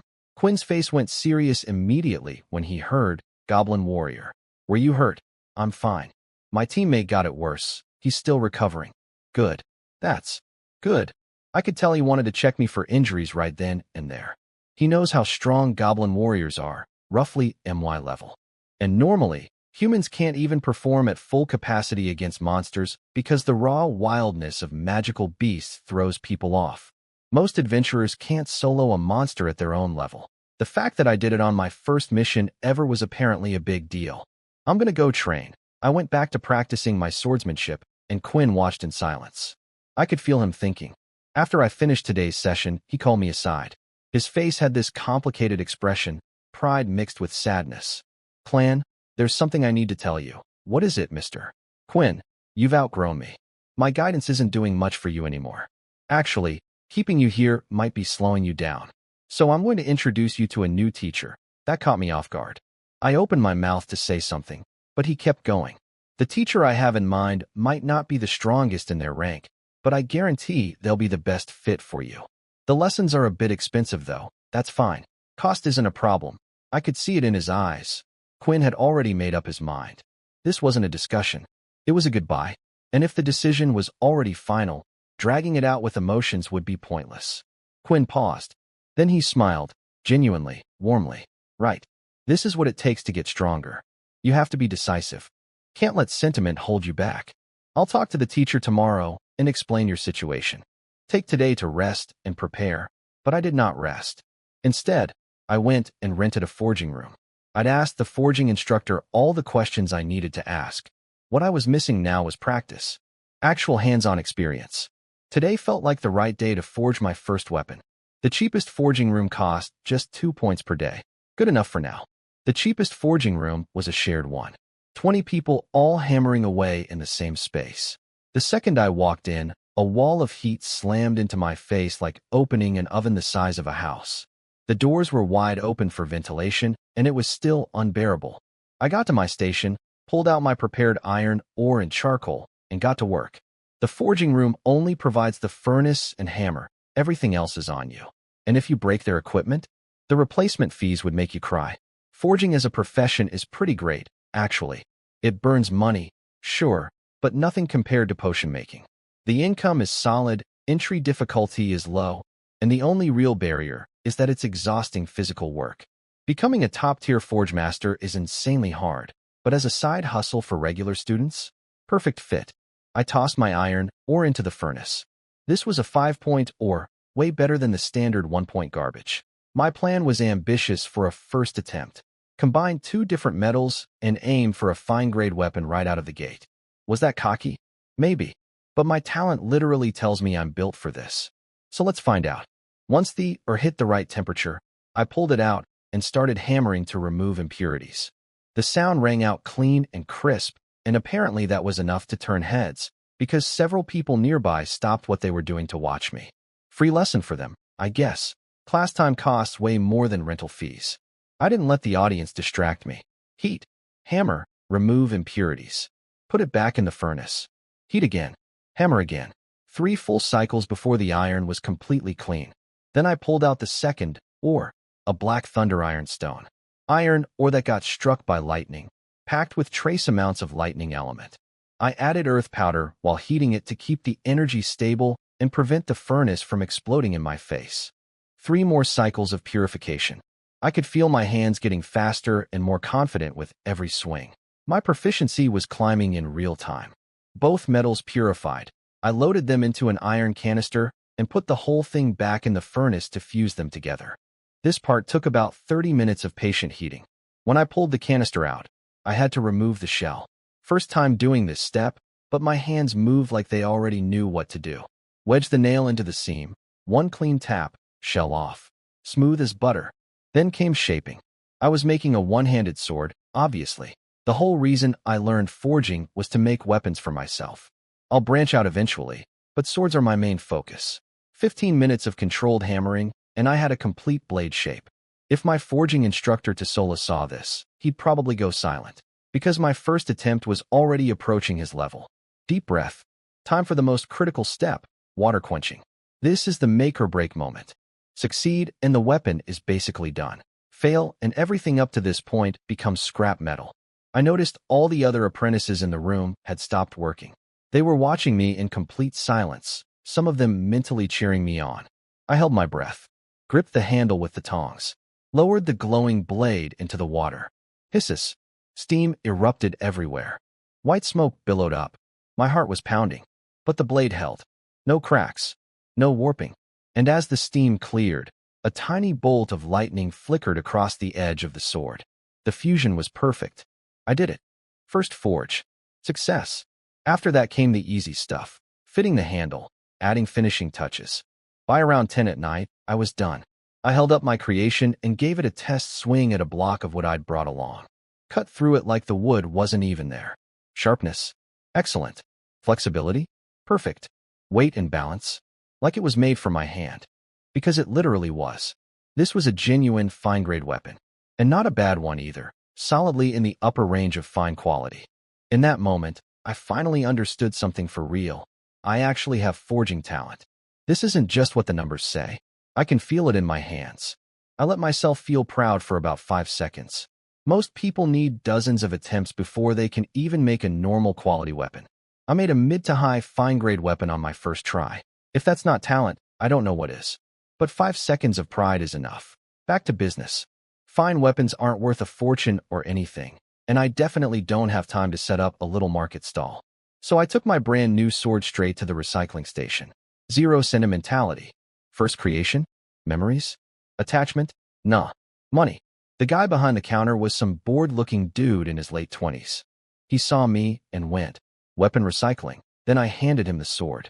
He was about to give me the standard, another amateur with junk, look when he noticed my Viscount badge and the actual quality of what I'd just handed him. His eyebrows went up. The recycling station usually gets failed forgings and garbage-tier weapons. Nobody brings fine-grade stuff here. He examined it carefully. 75 points for this sword. Deal? 75? The recycling station pays 90% of market value, so this sword was worth over 80 on the open market. My total material and rental costs were 13 points. 1 day of work, 63 points of pure profit. If I keep improving, I could pump out several of these a day. That's hundreds of points daily just from a side job. No wonder people say crafting professions print money. I need to invest more time into forging. Definitely. Congratulations. Spirit 1. Next morning, I went to Quinn's place as promised. He looked at me, and I could tell. There was something bittersweet in his expression. His student was about to belong to someone else. Let's go. He's already waiting. Yes, Mr. Quinn. Getting lessons from top-tier teachers isn't just about having the class hours to pay. These instructors are booked solid. The second a slot opens up, someone grabs it. There's literally an entire profession built around students with fast reflexes snatching class slots and reselling them at markup prices. So getting in usually requires a personal introduction and making a good impression. Quinn led me deep into the church compound, to a room I'd never been near before. He knocked. Come in. The voice inside already knew who we were. Quinn pushed open the door. Inside was a massive open training space. Weapons lined the walls. Nothing else. Just empty space. And in the center stood a young man. He was just standing there, not moving, not doing anything threatening. But the pressure coming off him was like staring into the edge of a blade. My whole body screamed danger. He felt like a sword that could unsheathe at any moment and cut anything that got too close. The intensity was so overwhelming, I almost forgot how young this guy looked. Quinn's voice came out stiff with respect. Master Welton, I've brought the boy as promised. Welton opened his eyes and looked at me. Deep purple irises. Calm expression. But those eyes cut through me like X-rays. One glance, and I felt completely naked, like he could see every strength and weakness I had. He nodded. Good. You can leave. Yes, Master Welton. Quinn turned to go, but shot me a look on the way out. Don't embarrass me look. I nodded seriously. Then it was just the two of us. Quinn tells me your sword talent is exceptional, but you haven't learned any formal sword techniques. Correct. I learned my family's wind sword style as a kid, but it doesn't suit me. I want to learn a lightning attribute sword technique that matches my element. I see. Attack me. Show me what you've got. I drew my flash thunder sword, and I went all in. No hesitation. No feeling things out. I treated this man like he was trying to kill me, and I needed to kill him first. Full speed, full intent, straight for the finish. Was I scared? This man could probably flick me into next week. But fear is useless. Either I show him everything, or I waste both our time. Walton seemed satisfied. He could tell most people freeze up when they face a sword master. They can't bring themselves to attack even when they know it's just a test. The fact that I charged in without blinking already put me above the average. My blade was about to reach him, and two fingers shot toward the space between my eyes. Those two fingers were coming straight for the space between my eyes. And even though they were just fingers, my brain instantly generated a very vivid image of them punching clean through my skull like it was made of wet paper. Sweat exploded from every pore on my forehead. The fingers stopped less than 1 centimeter from my face. I stopped too. Then my legs gave out, and I dropped straight onto my butt. That feeling. I just experienced death. Not the idea of death. Not the concept. The actual sensation. My soul left my body for a second and came back with a complaint. Walton looked down at me with a slight frown. Get up. Clearly I didn't blow his mind. I had guts and solid fundamentals. He could see that, but it wasn't enough to impress him. Still, like Quinn said, I had potential. So he'd give me a chance. I'll teach you 3 lessons. What you learn from those 3 lessons is entirely up to you. Thank you, Master Welton. 3 lessons. That's IT. No pressure at all. I know my sword talent score is a 10, which is the highest among all my stats. But compared to actual top-tier geniuses, I'm probably nothing special yet. That's fine. That's today. One day, I'll make every genius in this entire academy bow their heads. Come find me in the instruction room tomorrow. I have other matters today. In the meantime, go buy yourself a lightning attribute sword technique. And just like that, I was dismissed. These masters run on their schedule. You adjust to them, not the other way around. I headed straight to the library. The upper floors had combat techniques for sale, not cheap like the free books downstairs. 5 points just to get to the 2nd floor. Then I started digging through the lightning sword techniques. They were rare. Out of everything available, only 19 were lightning type. 5 were two-handed, 3 were dual-wield, leaving 11 single-handed options. After reading the introductions, I narrowed it down to 3. First, Thunder Shock sword style. Explosive power, big sweeping attacks, devastating damage. Downside, extremely hard to learn. Most people can't even get past the basics. Second, Flash Lightning sword style. Fast strikes, high attack frequency, medium difficulty, but the damage output is lacking. Third, Falling Thunder sword style. Balanced all-rounder, decent speed, decent power, not too hard to learn. The downside is that it's just average. Though average isn't always bad. I picked Thundershock. Yeah, it's the hardest one, but the ceiling is the highest. And honestly, when I read through the preview content, it didn't feel that confusing to me. Maybe this style is secretly a perfect match. 150 points. That's what it cost. Ouch. But this is the biggest advantage of King's Academy. Techniques that would cost a fortune on the outside are available here at a fraction of the price. I rushed home with my new sword manual. Milia was surprised to see me back early. Normally I train until midnight. While I was away on the mission, she'd apparently been experimenting with making drinks. We get plenty of fruit delivered weekly, and she'd noticed I like fruit wine. So she's been trying to create new beverages. This girl's dedication to her craft is honestly impressive. Welcome home, Master. Are you hungry? No, I'm training at home today. Just do your own thing. Don't worry about me. Yes, Master. She bounced back into the kitchen, but I could feel the happiness radiating off her. Having me home means more clan time, and she was thriving on that. Meanwhile, somewhere in the church compound, the Pope was getting his daily clan report from his spies. So clan completed a D-rank mission, learned a new sword technique, and already has the strength to kill a goblin warrior. Fast growth indeed. But not fast enough. He glanced toward Xingxin's room. Apparently that girl had completely transformed, training like a maniac every single day, obsessed with getting strong enough to beat me. His little rivalry plan was working perfectly. So clan, what will you do the next time you face Xingxin? The Pope smiled his scheming smile, then frowned, because he realized the gap was growing in the wrong direction. Xingxin has an S-rank talent. Her training speed is basically light speed now. At this rate, the next time we meet, she'd squash me like a bug. And if she beats me too easily, she loses motivation again. Can't have that.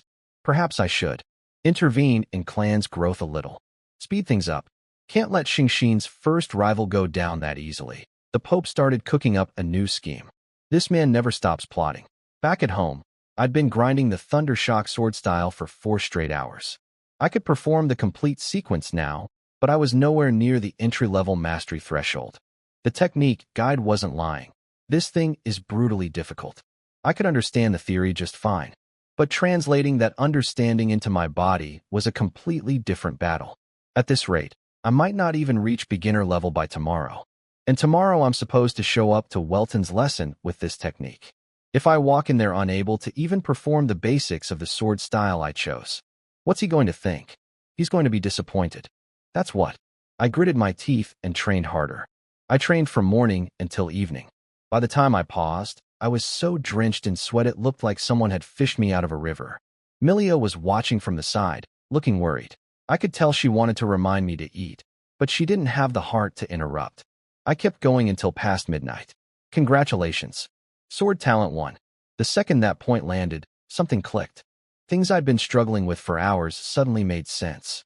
My swings became smoother, more natural, like the sword was finally listening to me. So it came down to the stat points again, huh? Part of me was a little frustrated. I wanted to break through on pure effort alone. But I got over it quickly. This is my talent. Only a fool ignores his own advantages. But wait, I needed a sword talent point, and that's exactly what I got? I looked at my luck stat. Was this your doing? Hard to believe it was coincidence. Then the hunger hit me like a truck. I looked over and saw Milia still watching me. How long had she been sitting there? Milia, I'm starving. Got anything? Yes, it's all ready, Master. She sprinted to the kitchen and came back with reheated food in no time.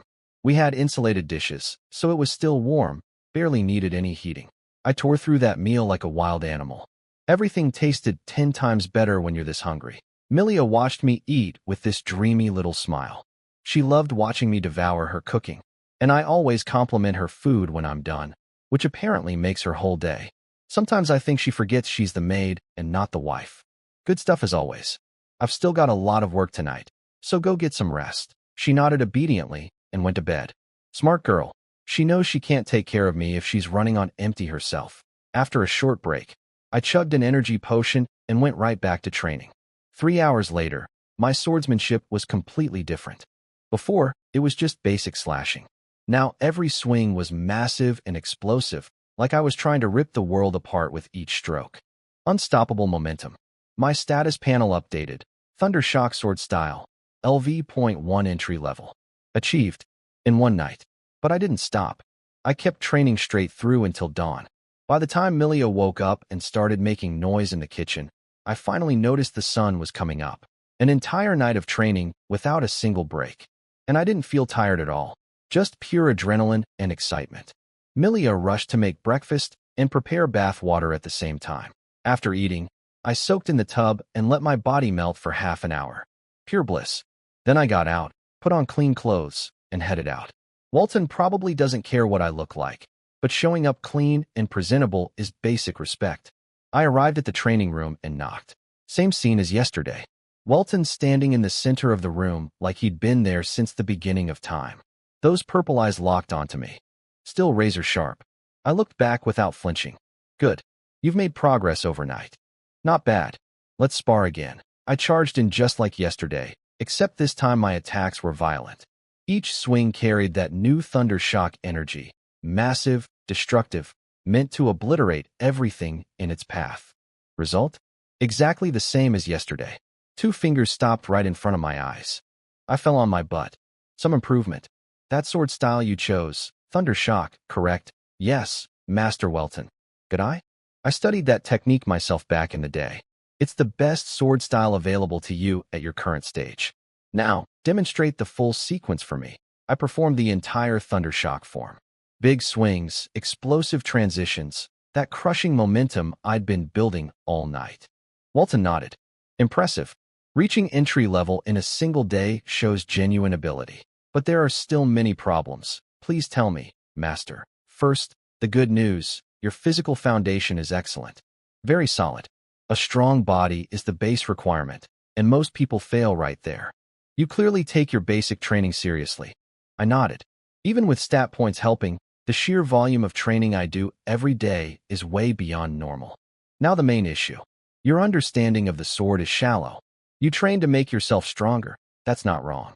But you've never tried to understand the weapon in your hand. Try to feel the sword with your heart. It might change everything. Feel the sword with my heart? That sounds like mystical nonsense. I couldn't wrap my head around it. It's normal that you don't get it yet. You don't have a sword-type talent, so comprehending your own sword heart will be extremely difficult. Just pay attention to what the sword feels like every time you swing. You won't understand today, but someday you will. I nodded, waiting for more. That's it. Everything else wrong with your form, you can fix yourself.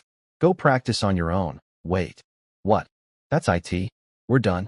What happened to 3 lessons? We barely had 1.5. This is the most irresponsible teaching I've ever experienced. At least pretend to care. Walton noticed my expression and looked confused. What? Is there something else? Master Welton. I want you to demonstrate the Thundershock sword style for me. Walton looked surprised. Most people here, class dismissed, from a master and scurry away with their tail between their legs. But here I was, asking him to perform for me. His eyes narrowed. Then something shifted. I could see a flicker of approval. A swordsman needs to be fearless. If you're scared of everything, you'll never master the blade. Fine. I'll demonstrate once. The 3-lesson agreement still stands. Your current path has no major problems. Come find me again when you actually hit a wall. He wasn't being lazy. He genuinely didn't expect me to reach entry level in one night. His original plan was probably to help me struggle through the basics. Since I already handled that on my own, there was nothing left to fix. Then he drew his sword, and the world changed. If my Thundershock style was like, hey, I think I'm getting the hang of this, then Welton's version was like watching a god descend to split mountains. Every thrust carried this overwhelming pressure, like an emperor declaring war on reality itself. The air didn't just move, it surrendered. 15 minutes. That's all it took. And it completely shattered my understanding of what strong means. I didn't even know humans could reach that level. It was beyond anything I'd ever imagined. But instead of feeling crushed, I got more excited. Because I know, as long as I don't die along the way, I'll surpass even this someday. My ceiling is higher than anyone realizes. Did you see it clearly? I nodded. He'd actually slowed down on purpose so I could follow his movements. If he'd gone full speed, I wouldn't have caught a single frame. Then leave. I went straight back to Quinn's place. The second Quinn saw me, his face lit up, then immediately went stone cold. Classic Quinn. What happened? Why are you back? Did you make Master Welton angry? No, no, no, Mr. Quinn. He demonstrated my new sword technique, said my direction was correct, and told me I don't need guidance for now. Just keep practicing. Quinn blinked. He couldn't believe that Welton, one of the pickiest masters in the church, couldn't find anything wrong with me. That was actually incredible. So, Mr. Quinn, can I train here? I mean, sure. Stay if you want. I don't care. Patchy was watching from across the room, covering her mouth to hide her laugh. Quinn was clearly happy but putting on his, whatever, I'm cool face. Men are ridiculous. I started training in Quinn's open yard, replaying Welton's movements in my head while practicing. Quinn watched me perform the Thundershock style, and his brain nearly broke. This was the same technique he'd studied. It took him 2 months to reach entry level. I did it in one night. He just stood there, questioning everything he knew about talent and hard work. 2 hours into practice, I stopped. Something was wrong. I'd been trying to copy Welton's exact movements, but that wasn't right. Everyone's body is slightly different. Same technique, different person, the result will always feel different. So what should I be copying? Not the movements. The feeling. That unstoppable momentum. That anything in my way gets destroyed energy. The sensation that nothing in this world could stand before that blade. The more I chased that thought, the closer I got to grabbing something, some invisible thread of understanding dangling just out of reach. Every time I almost had it, it slipped through my fingers like smoke. I froze, completely still. Not by choice. My mind was somewhere else entirely. Quinn noticed. His confused expression slowly shifted to shock. Is he entering an epiphany state? Epiphany, a word borrowed from the Eastern Kingdom. It describes when a genius falls so deep into comprehension that the outside world ceases to exist. Time stops. Everything else disappears. There's only you and the thing you're trying to understand. Quinn grabbed Patchy and tiptoed out of the yard without making a single sound. Can't disturb someone mid-epiphany. That's like waking a sleepwalker on a tightrope. I stood there motionless for hours. Then, around noon, my body started moving on its own. I didn't consciously decide to swing the sword. My muscles just knew. The thunder shock technique flowed out of me, but slightly different than before, adjusted, refined, mine. And the force behind each swing was like a tidal wave. Like I could flatten a mountain if it got in my way. Without even realizing it, my thunder shock sword style jumped from LV.1 to LV.2, entry level to proficient.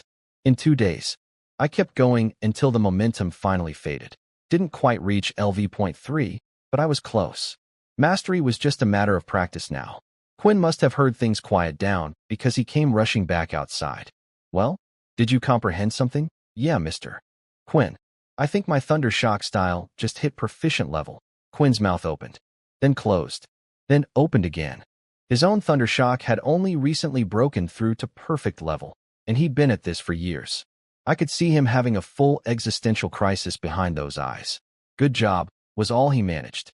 After a long pause, he added, I can't believe someone your age entered an epiphany state. Epiphany, huh? So that's what that was. The word clicked immediately in my mind. Quinn got a little emotional. Epiphany, a state only true geniuses can enter. So many people spend their entire lives hoping for it and never get there. And you've already experienced it at your age. I can't even imagine how far you'll go, Mr. Quinn. Will I enter that state again? Probably. According to records, many geniuses have entered epiphany multiple times. That's exactly why they're called geniuses. Some of them only needed a single epiphany to surpass every other talent of their entire generation. Heavy stuff. But it was getting late, so I said goodbye and headed home.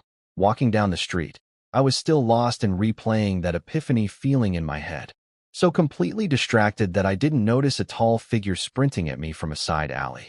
By the time I reacted, I was already flying through the air. I landed on my butt and rubbed my chest. Did I just get hit by a horse cart? I'm so sorry. A bright, energetic voice. I looked up, and my brain short-circuited for half a second. Standing over me was a girl about 160 centimeters tall, skin so white it practically glowed. Perfect oval face, big eyes, long black hair. She looked like someone had drawn the ideal girl and brought her to life. And the expression on her face, this helpless, guilty little pout, was the kind of look that makes you forgive someone for anything. You could burn my house down with that face and I'd say, It's okay. Accidents happen. I'm really, really sorry. I'm in a huge rush right now. Here, this is my address. If you're hurt or need compensation, come find me tomorrow. She scribbled something on a piece of paper, shoved it in front of me, and bolted. I sat there staring at the dust cloud she left behind. After she was completely gone, I finally snapped out of it. I picked up the paper, glanced at it, and pocketed it. Wasn't planning on actually going. Yeah, she was stunning. But I've got training to do. Once I'm strong enough, what kind of beauty won't I have access to? Priorities, clan. Priorities. I headed to the shopping district instead. I'd been thinking about buying my own forging furnace, but decided against it. My improvement speed is so fast that I'll probably be making magic-grade weapons soon. Buying a basic furnace now would just be a waste. I'd outgrow it in weeks. But a good forging hammer? That I could use. I walked into my usual shop. Stassi came over immediately, looking particularly cheerful today. Rosy cheeks, bright smile. Something good must have happened to her recently. Welcome back, esteemed Viscount. What are you looking for today? A good forging hammer. You have any? Of course. Follow me. She led me upstairs to a room dedicated to forging equipment. Average prices range from 200 to 300 points. I spotted a hammer right away and picked it up. Lighter than the basic forging room hammers. Better grip. Clearly made from superior steel. 220 points. Good deal. But I kept looking. And then I found it. 480 points. The grip felt like it was custom-made for my hand. Every aspect was a step above the first one. And it had a special enchantment. Precision subtly assists the user in controlling their striking force, making each hit more accurate. I checked a few more hammers after that, but kept coming back to this one. I'll take it. While I was there, I browsed more of the room. My wallet was getting thin, but I found some black gold charcoal. 10 times the price of normal charcoal, but it burns longer, hotter, and doesn't contaminate the ore. I bought some of that, plus handlewood and a few bottles of basic forging liquid. My skills were improving fast enough that I might need those liquids sooner than expected. Oh, and I want to look at raw ore too. I ended up buying 20 decent iron ore blocks and 20 thunder iron ore blocks. Left myself about 100 points as emergency reserves. Can't be walking around completely broke. You never know when something comes up. Then I went to rent a forging room. A better one this time. Still shared, but only 5 people instead of 20. Better furnace, better tools, and way less crowded. 8 points a day, 4 times the basic rate, but worth it. When I walked in, only 2 other people were there. They didn't even look up. Just kept working on their own stuff. Perfect. Time to forge. I pulled out my new hammer, loaded up the black gold charcoal, and got to work. The charcoal was even better than I expected. Heating time cut in half. Combined with the upgraded furnace, I was already cooking faster than ever. Then I swung the new hammer for the first time. Oh. So this is what a good tool feels like. The weight, the balance, the way it connected with the metal. It was like going from a bicycle to a sports car. I was hammering faster, cleaner, and removing impurities at double the speed. The 2 guys in the room stopped what they were doing and stared. I could practically hear their thoughts. Where did this monster come from? 40 minutes. That's all it took me to purify both ores and fuse them together. Last time that step alone took over an hour. This efficiency was getting scary. Water quench. Success. 1 fine-grade sword. Done in about an hour total. I didn't stop. I immediately started the next one. And the next. And the next. My station turned into a one-man weapons factory. Assembly line clan. Each sword came out faster than the last, and the quality kept going up. I was in some kind of trance. Couldn't stop. Didn't want to stop. Sword after sword after sword. My hammer never resting. The furnace never cooling. The other forgers were watching me like I was some kind of machine pretending to be human. Congratulations. Strength 1. The system notification snapped me out of it. Wait, it's already midnight? A whole day passed.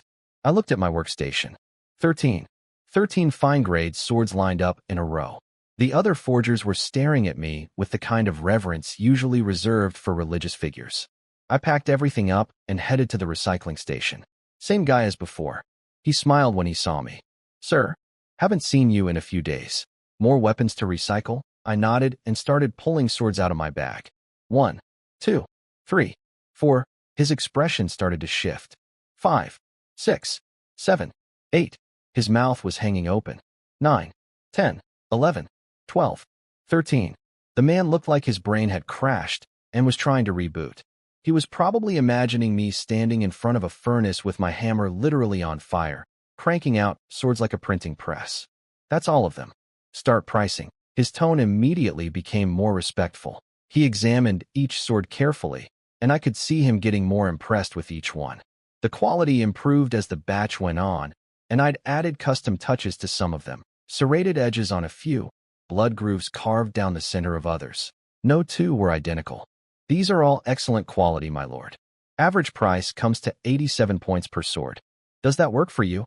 87 average. Some were clearly worth more. But the recycling station's policy is 90% of market value. Take it or leave it. Fair enough.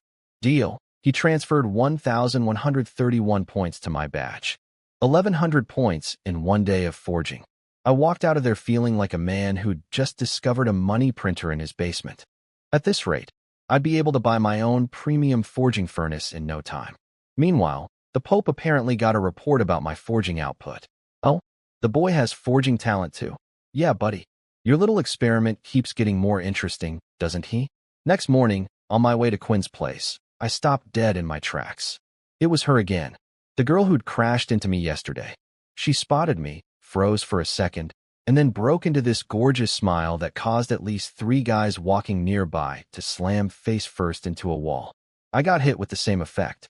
This girl had what I could only describe as a first love face, the kind that makes your brain stop working. If the system rated her charisma, she'd be at least a 95. She hadn't gotten a good look at me yesterday, but now she noticed my Viscount badge and her smile got even brighter. Hey, we meet again.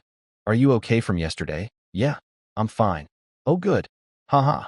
Then her eyes drifted to the forging hammer strapped to my back. Wait, is that a forging hammer? Are you a blacksmith too? The second she realized I might be a fellow forger, her energy level went from cheerful to maximum overdrive. Yeah, I've been learning for a while. No way? What a coincidence. I'm a blacksmith too. And then a hammer materialized out of thin air in her hand. I saw it clear as day. That hammer appeared out of nowhere. She didn't have anywhere to hide something that big on her body, so she had a storage-type treasure. Probably a storage ring. Man, I really want one of those. Life would be so much easier. But I also didn't expect a girl this cute to be a blacksmith. I guess I had some stereotypes in my head about forgers all being big, burly dudes with thick arms. What's with that look? Surprised I'm a blacksmith? Yeah, actually. Very surprised. Everyone says that. They say I don't look like a blacksmith. But I love forging. Do you think the same way? No, I'm just surprised. And judging by that hammer and the way you carry yourself, you're probably a very experienced one. Her eyes squished into happy little crescents. That smile could power a city. Haha, thanks. I'm actually an advanced blacksmith. Oh, and next month there's a blacksmith tournament. Have you signed up? Blacksmith tournament? You don't know about it? First time hearing about it. Well, now you know. It's a competition made specifically for us blacksmiths. The top 50 all get prizes, but the real deal is the top 3. They each win a transcendent flame. My brain immediately locked onto those 2 words. Transcendent flame. I knew how important those were. As you level up in forging, you need higher grade ores, and those ores are a nightmare to work with using regular fire. A high-quality flame would massively boost efficiency and success rates. Where do I sign up? At the Blacksmith Guild inside the church. You just need to be at least a junior blacksmith to register. I paused. Junior blacksmith. Right. I'd never actually gone to get my rank certified. I'd been so busy forging and selling that I completely skipped the official process. Where's the Blacksmith Guild? Can you take me there? Of course. I still owe you a proper apology from yesterday anyway. Oh, I'm Sophia Austin, by the way. What's your name? Sophia. That's a beautiful name. Suits you perfectly. I'm Clan Gassa. Haha. Thanks. She started leading the way and I fell in step beside her. Quinn wouldn't be waiting for me today. He was out on a mission, and I'd already told him yesterday that I might not come by every day since breakthroughs could happen at any time. Better to give him a heads up than let him worry. Sophia brought me to the Blacksmith Guild, and I was not expecting it to be underground. This was my first time in the church's subterranean level, and it was massive. Not just the Blacksmith Guild either. There was a Formation Masters Guild, Mage Guild, Knight Guild, Potion Masters Guild. All of them were down here. Each guild had a huge footprint. I couldn't even imagine how big this underground world was. I was starting to wonder if the entire area beneath Holy Light City belonged to the church. Honestly, that wouldn't even surprise me at this point. With this many students, above-ground space has limits. There might even be multiple underground levels. The second Sophia walked through the guild doors, people started calling out to her from every direction. "Little Sophia, haven't seen you in ages. Ready to go on a date with me yet?" She fired back at the beer-bellied, full-bearded man without missing a beat. "Uncle, when looking for a partner, don't just check if the other person is attractive. Maybe check yourself in a mirror first." Ha ha. The whole room erupted. The guy took it in stride. He clearly knew he had zero chance and just couldn't resist messing with her. More people came over to chat, and watching all this confirmed that Sophia wasn't lying about being experienced. She was basically a celebrity in this guild. She led me to the front desk. "Sign him up for the blacksmith tournament next month." The receptionist, a woman with visible muscle definition on her arms, definitely a blacksmith herself, looked at me and grinned. "Sophia, where'd you find this little chick? He looks like he just enrolled. Does he even have a blacksmith certification?" Sophia froze. She realized she'd never actually asked me what rank I was. Her face said, "Please don't embarrass me." I paused for a moment. "Can I take the certification exam right now?" The receptionist burst out laughing, slapping her thigh. "Huh. Sophia, you brought someone here without even checking his rank first." Sophia's face went red. "He just said he wants to take the exam. What are you laughing at?" "I'm saying, this kid is probably just bluffing. Look at him. He's probably never even held a hammer properly." Before Sophia could jump in to defend me again, I cut in. "Relax. My forging skills are a lot better than you think. Sign me up for the intermediate blacksmith exam." I pulled out my forging hammer and set it on the counter. The laughter in the room got a little quieter. "Intermediate blacksmith? Kid, you do realize that means forging a fine-grade weapon within 4 hours, right? Relax. When it comes to forging fine weapons, I'm more experienced than you." That shut her up for a second. She was actually starting to wonder if maybe I didn't know what I was doing. Maybe I learned forging before enrolling and just never got officially certified. That was possible enough that she dropped the teasing and got professional. "All right then. 50 points for the intermediate exam fee. Here's 50. Do I bring my own materials? You can buy from us, but it's pricier than outside shops." I brought my own. "You provide the furnace though, right?" "Of course. And our furnaces are way better than those rental rooms." Since the exam was public, a crowd started gathering almost immediately. A kid my age taking the intermediate blacksmith test? That was entertainment. Think he'll pass? No chance. He's probably showing off for Sophia. Kids these days would rather waste 50 points than lose face. He's about to embarrass himself even worse. They kept their voices low though. My Viscount badge was doing its job. Most people here were only knight rank, barely scraping by in the church. Viscount-level students in the blacksmith guild? Just me, Sophia, the receptionist, and a handful of others. And I was the youngest. Even these gossips weren't dumb enough to openly mock someone with my credentials. Lucky for them, I'm not petty. Talk all you want. I'll let the hammer do the answering. I tossed black gold charcoal into the guild furnace. Once it hit temperature, in went the ore. Just watching my setup routine made some people reconsider. Okay, maybe this kid has done this before. But most of them were still hoping I'd crash and burn. Classic human nature. Can't stand watching someone else succeed. Sorry to disappoint. I pulled the heater out and started hammering. The second that first ring echoed through the room, faces started changing.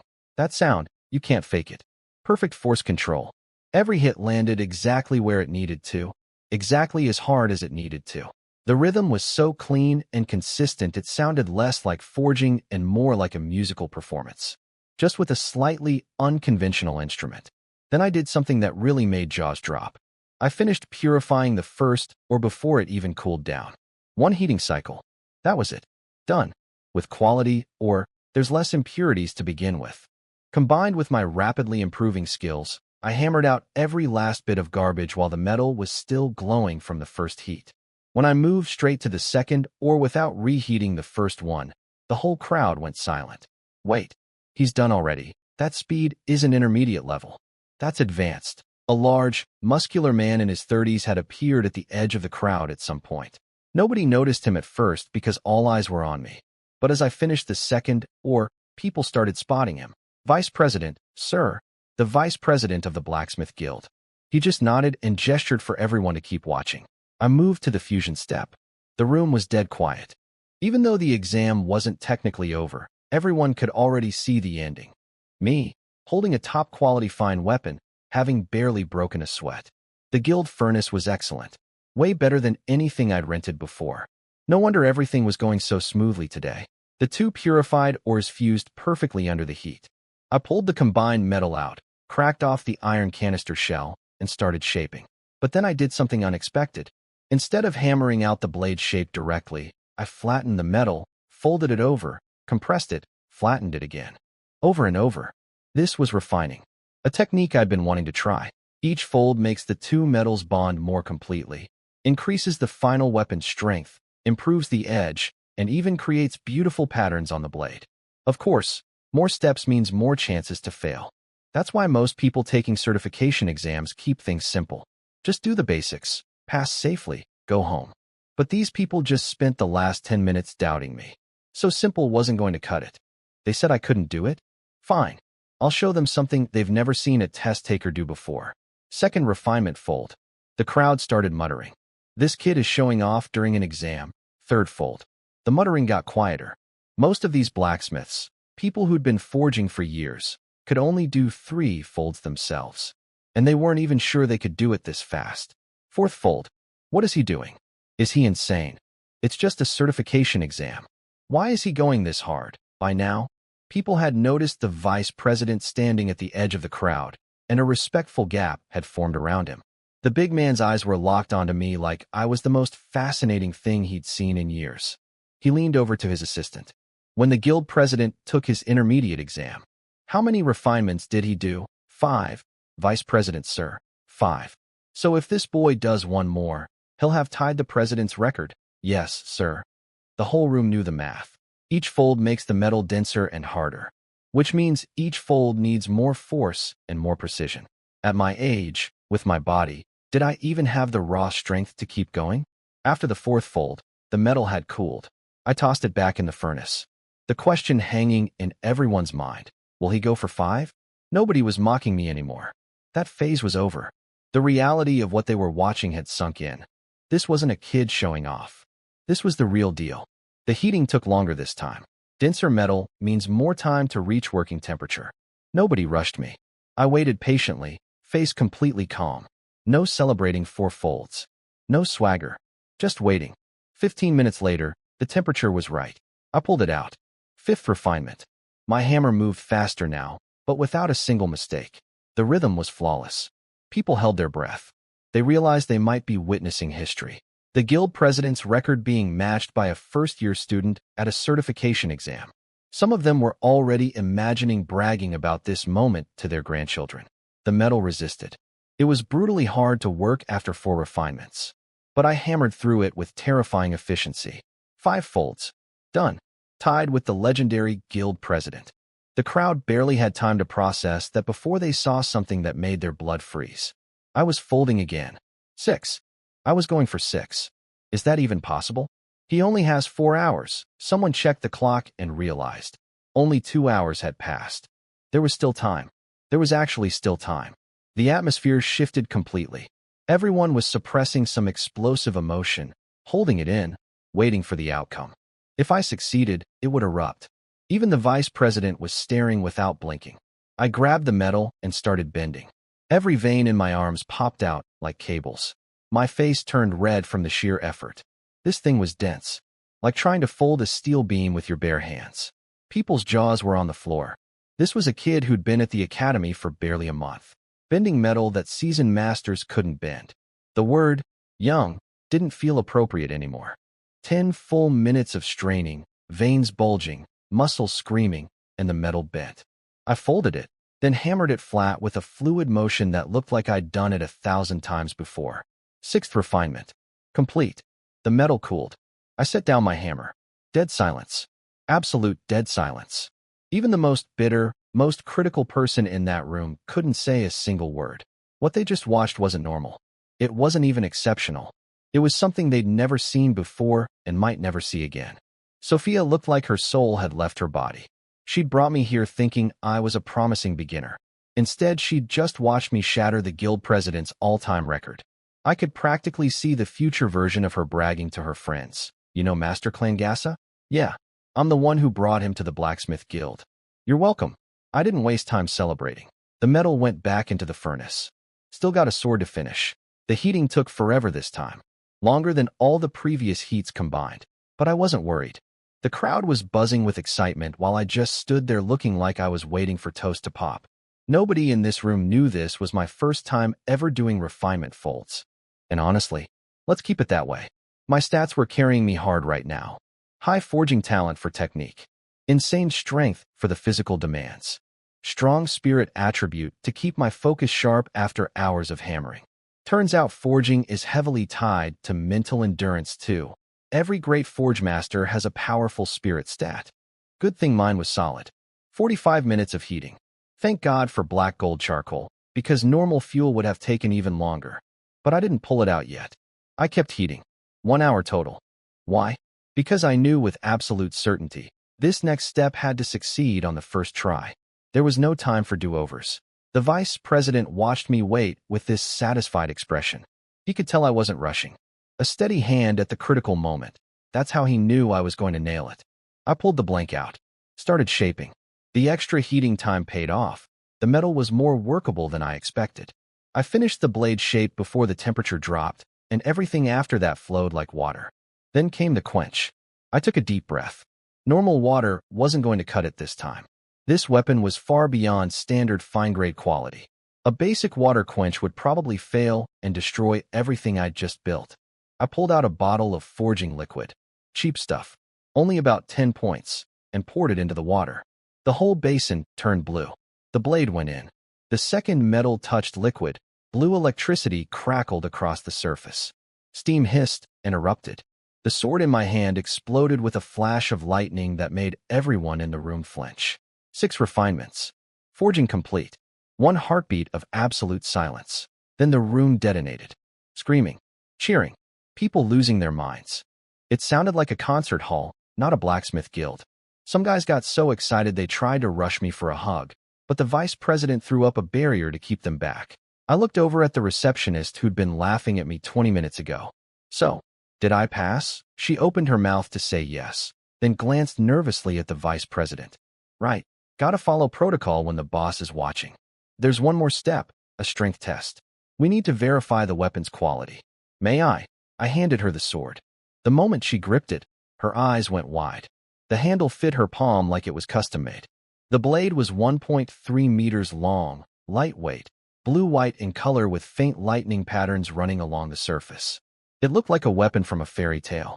She walked over to a large testing stone, dense but not impossibly hard, standard for certification. She took a breath, raised the sword, and swung. The stone split clean in two. Both halves toppled over in opposite directions. She stood there frozen. It felt like cutting tofu. 0 resistance. The cross-section was perfectly smooth. The passing standard was, hit the stone 10 times, create a 30-centimeter cut, and keep the blade undamaged. She'd cut the entire stone in half, in one swing. This wasn't the sword's limit. This was the test's limit. She handed the blade back to me looking like someone had just taken away her favorite toy. I could see it in her eyes. She'd fallen in love with this sword the instant she held it. She probably wanted to offer me a fortune for it. Honestly, I was planning to sell it.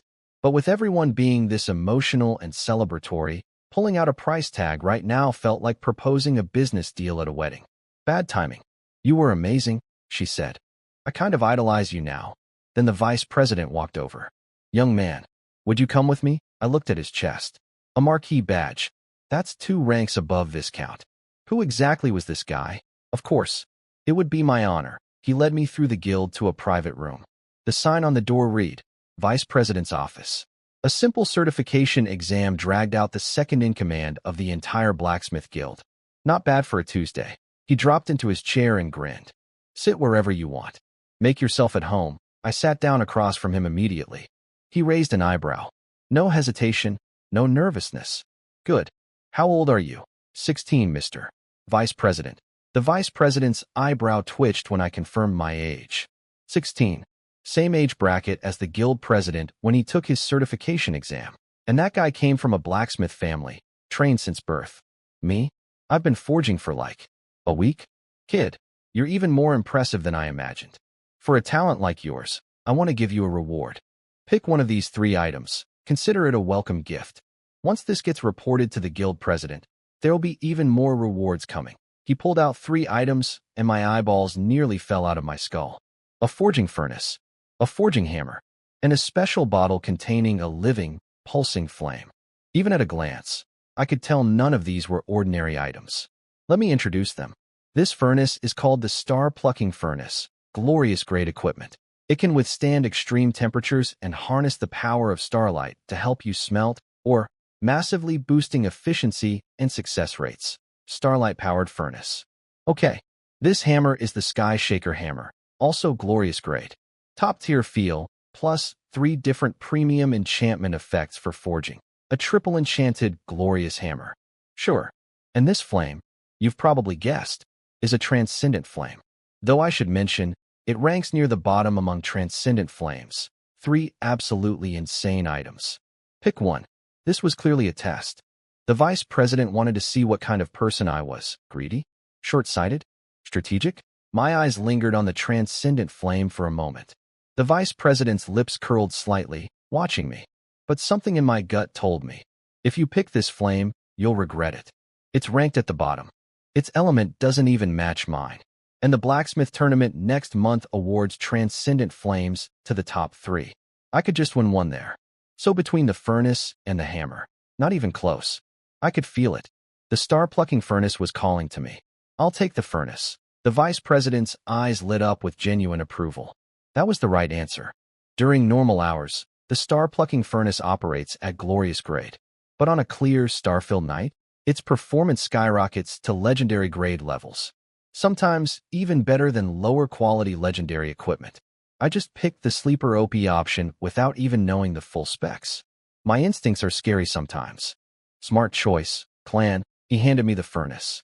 I bowed my head slightly. Thank you, Vice President. Huh? Drop the formality. Name's Gugong Yuelo. Just call me Uncle Gugong. Oh, we're doing the uncle thing now? This marquee-ranked powerhouse wanted to be my uncle? Someone this high up in King's Academy didn't get there by being weak or stupid. The guild president himself was only a marquis. And this man was basically adopting me after watching one exam. Thank you, Uncle Gugong. That's more like it. And listen, if anyone gives you trouble, drop my name. I'll handle it personally. He was not joking. A marquis backing me up? That's like having a nuclear deterrent in my pocket. I'll definitely come running if I need help, Uncle Gugong. Good kid. Now go get your badge. Oh, and take this. He held out a spatial ring. A storage ring. The thing I'd been wanting ever since I saw Sophia pull a hammer out of thin air. It holds about 5 cubic meters. Another welcome gift. Use it to store the furnace. And don't go showing this off to people. 5 cubic meters of pocket dimension. I took everything without hesitation. I'm still growing. This is not the time to play humble. Every advantage counts. But every gift gets recorded in my mental ledger. One day I'll pay all of this back 100 times over. I headed back to the main hall. The receptionist, Kola, had my intermediate blacksmith badge ready. Here's your badge, clan. And I already signed you up for the blacksmith tournament. Thanks, appreciate it. So, about that sword you forged today, yeah? Can I buy it? I really love it. I'll pay top price. 3,000 points. How about it? 3,000. A 6-fold refined fine weapon is better than some magic-grade weapons, sure, but the market price would cap at maybe 1,500. She was offering double that. This girl was serious. Which also made me wonder, what kind of receptionist casually throws around 3,000 points? She had to have some serious backing. No front desk worker is that loaded. Kola was getting nervous watching me think. Turns out 3,000 points was several months of her allowance. She couldn't go higher. And yeah, Kola was not a regular receptionist. She was the guild president's little sister, working the front desk because she had nothing better to do, safely protected by her big brother.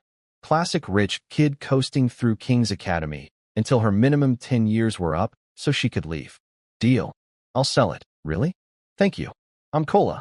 You can call me Kola or Big Sister Kola. Sure thing, Kola.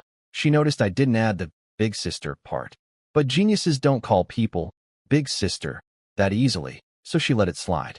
3,000 points hit my badge. The sword changed hands. She looked at it like she'd just been handed a newborn baby. What's this sword's name? Never named it. It's yours now. You pick. Her face practically glowed. Naming rights too? Christmas came early for this girl. By the way, does the Blacksmith Guild sell forging equipment and materials? Of course we do. We're the Blacksmith Guild, and members get discounts. Your intermediate rank, so everything is 5% off. You can also sell your weapons through us. Auctions take a 2% fee. Direct sales take 1%. Not bad at all. Plus, you get monthly resource support. Intermediate blacksmiths receive 30 pounds of black gold charcoal, 5 pounds of iron ore, and 5 pounds of attribute, or your choice of element. Let me take you to pick those up first, then we'll go shopping. Free monthly resources on top of discounts? Being in this guild was already paying for itself. She led me to a warehouse. Not a store, not a display room. The actual warehouse where unsold inventory was kept. Just pick whatever you want from here. Prices are already marked. Hold on. You're a front desk worker, and you're letting me browse the warehouse directly? Are we sure you're just a receptionist? Because this feels like VIP treatment that comes with having a guild president for a brother. What's wrong? Pick something already, right? Picking now, I went straight to the forging hammers. My current one was good, but with 3,000 fresh points burning a hole in my pocket, it was upgrade time. I only looked at hammers priced above 1,000. My eyes scanned across one after another until they locked onto a beast priced at 2,500 points. The diamond hammer.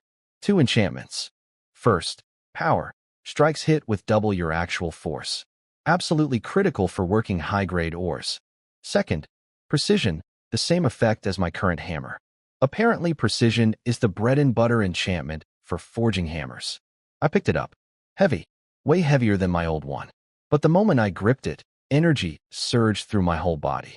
I could already picture myself going absolutely berserk with this thing at a furnace. This hammer. And these ores too. Cola did the math.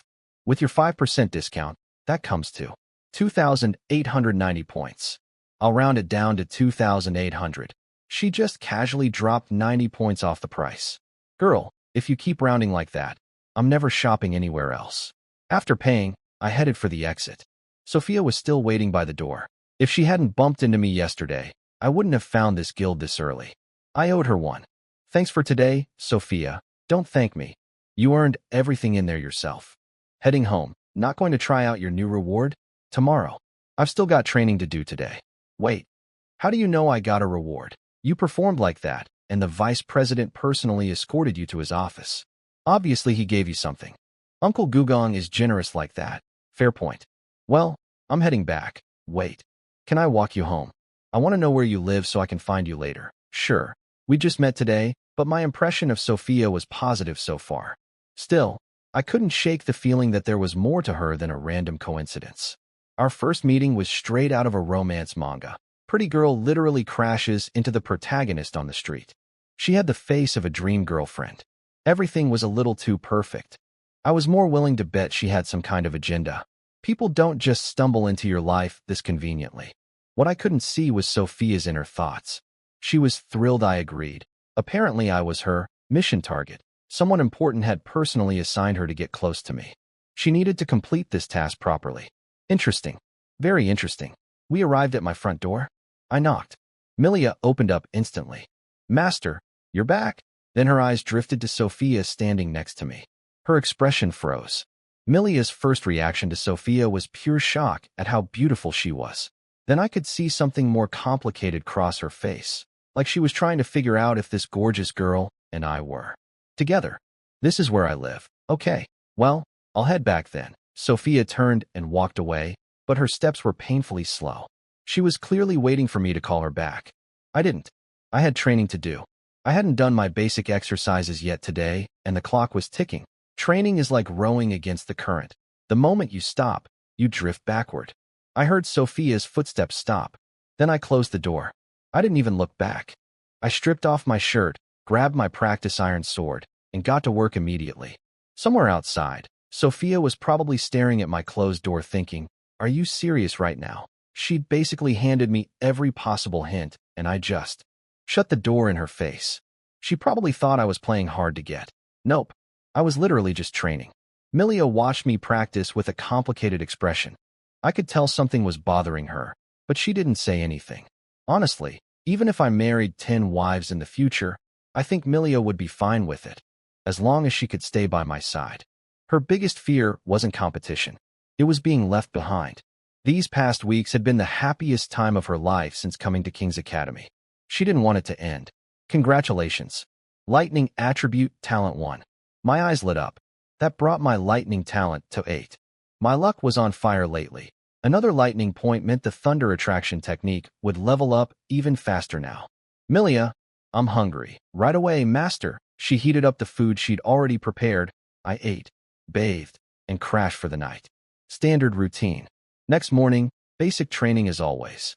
But halfway through, someone knocked on the door. Milia went to answer and found another beautiful girl standing there. Except this one was completely different from Sophia. Wheat-colored skin, revealing clothes, lean athletic muscle, and a wild energy that screamed, I could probably kill you, but I'd look amazing doing it. It was Cola. She took one look at Milia, reached over and pinched her cheeks, and grinned.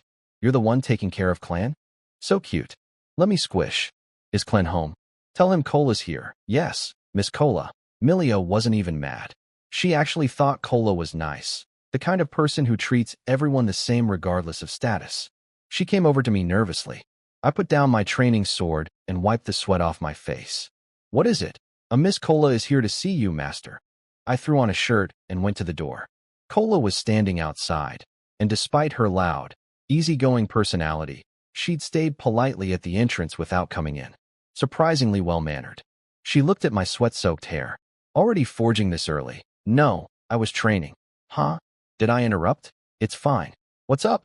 The guild president wants to meet you tonight. You free? Absolutely. Tell him I'll be there on time. Cool. Good luck with training. She bounced off, and I went back inside. The guild president wanted to see me. Was I nervous? Not even a little. I've already stood face to face with the Pope. After that, nobody in this academy could make my heart skip a beat. What I didn't know was that news about my sixfold refinement had already spread across the entire church. People were talking about it everywhere. Not just the Blacksmith Guild, other guilds were discussing it too. Over at the Potion Masters Association, their president had called an emergency meeting with his senior members. I'm sure everyone has heard about what happened at the Blacksmith Guild yesterday. A 16-year-old who performed 6 refinements on a fine-grade weapon. Thoughts? The room exchanged uneasy glances. They'd done their research overnight and understood exactly what 6 refinements at age 16 meant. It was something the Blacksmith Guild's legendary president couldn't even do at the same age. And that man was terrifying enough.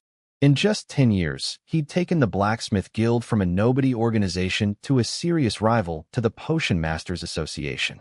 He'd earned a marquee title in record time. A genuine legend. Now that same guild had produced someone with even more talent.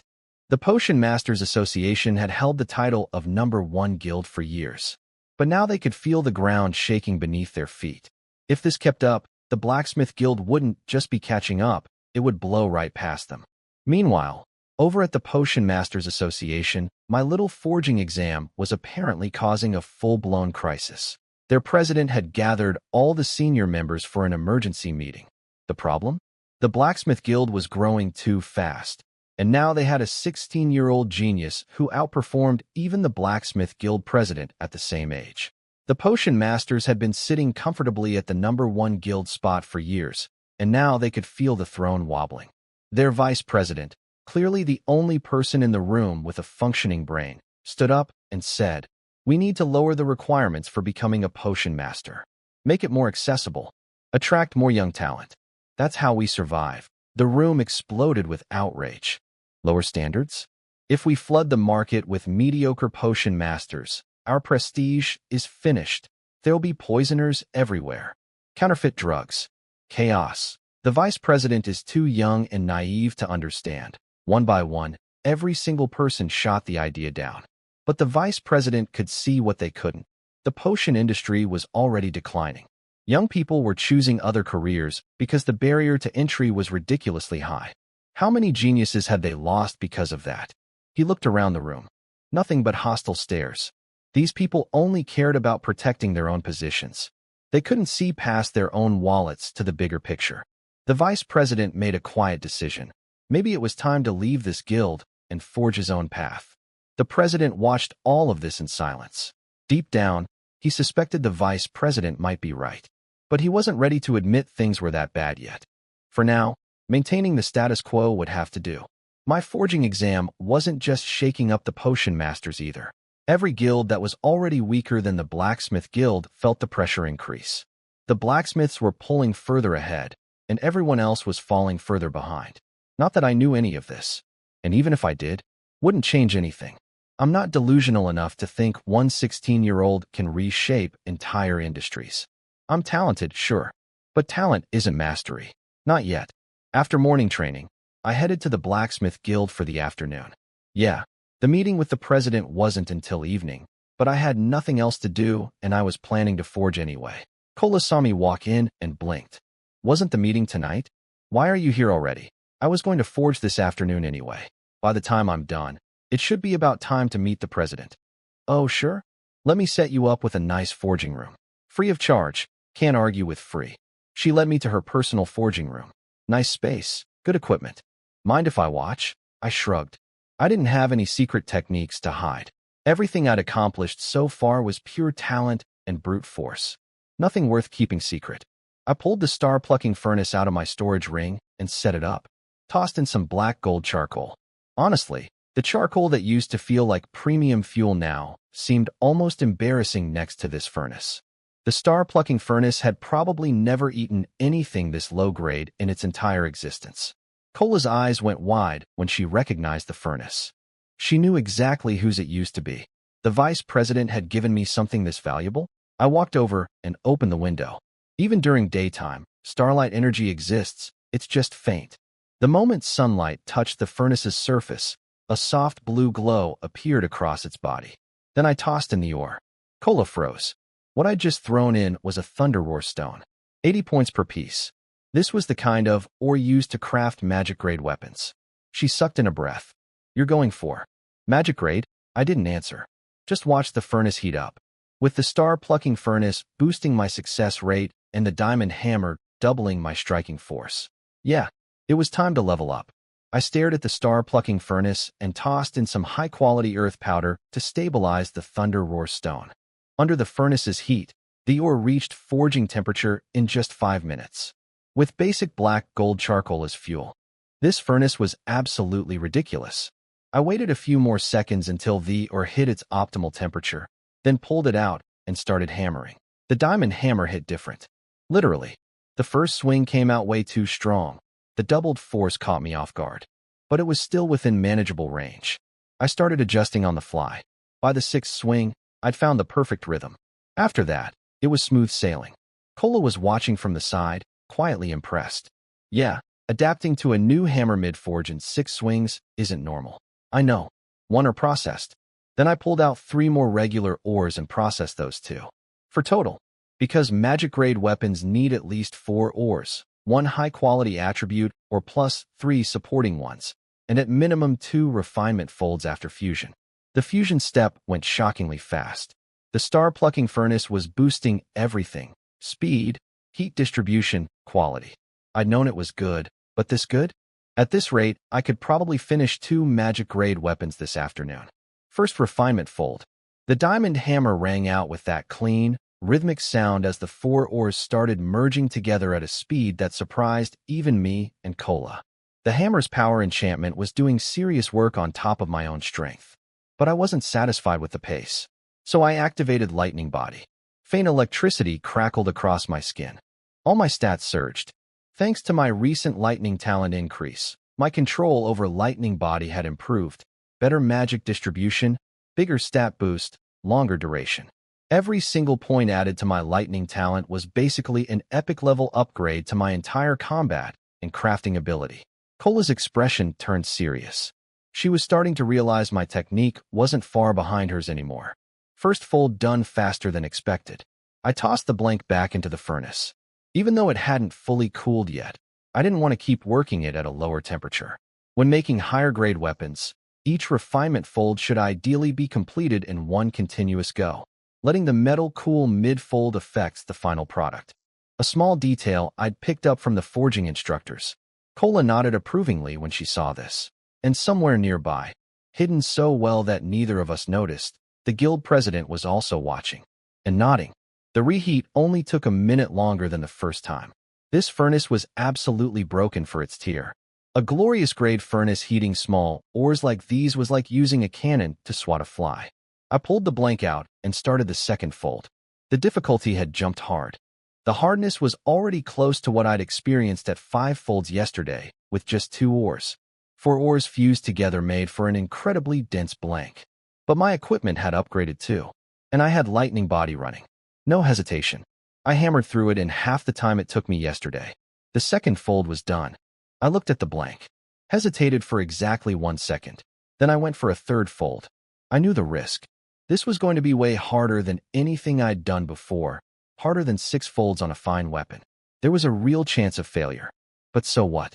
Every success is built on a pile of failures. I'd never failed a forge before, but I wasn't afraid of failure. If it happens, I start over. Simple as that. And I wasn't about to let it happen easily. The blank barely moved when I started bending it. My face turned red from the effort. The density was beyond what my base strength could handle. So I cranked lightning body to maximum. Magic consumption nearly doubled. But my stats surged again. 30 minutes. 70% of my magic reserves burned through. Arms shaking, veins popping, every muscle fiber screaming. But the blank folded. Third refinement on a magic grade weapon. Done. The blank had cooled down, so back into the furnace it went. This forge wasn't going to be perfect. I knew that. First time making magic grade gear, some imperfections were expected. The third refinement fold was brutal. The metal was so dense now that every hammer strike sent a jolt of numbness up my arm. My speed dropped. My efficiency tanked. I had to reheat the blank multiple times because it kept cooling before I could finish working it. And here's the thing nobody tells you about being a blacksmith. It's not just about skill. It's about raw strength. The higher the weapon grade, the more insane the force required. I was struggling at magic grade. What about hero grade? Glorious grade? Legendary?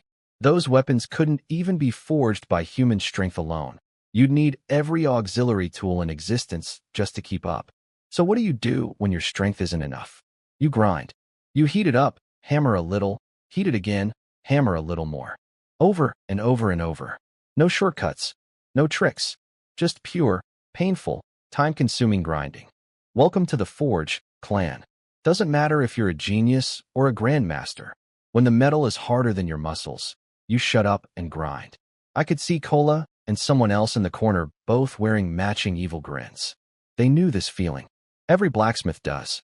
3 hours. That's how long the third fold took. My right hand was throbbing.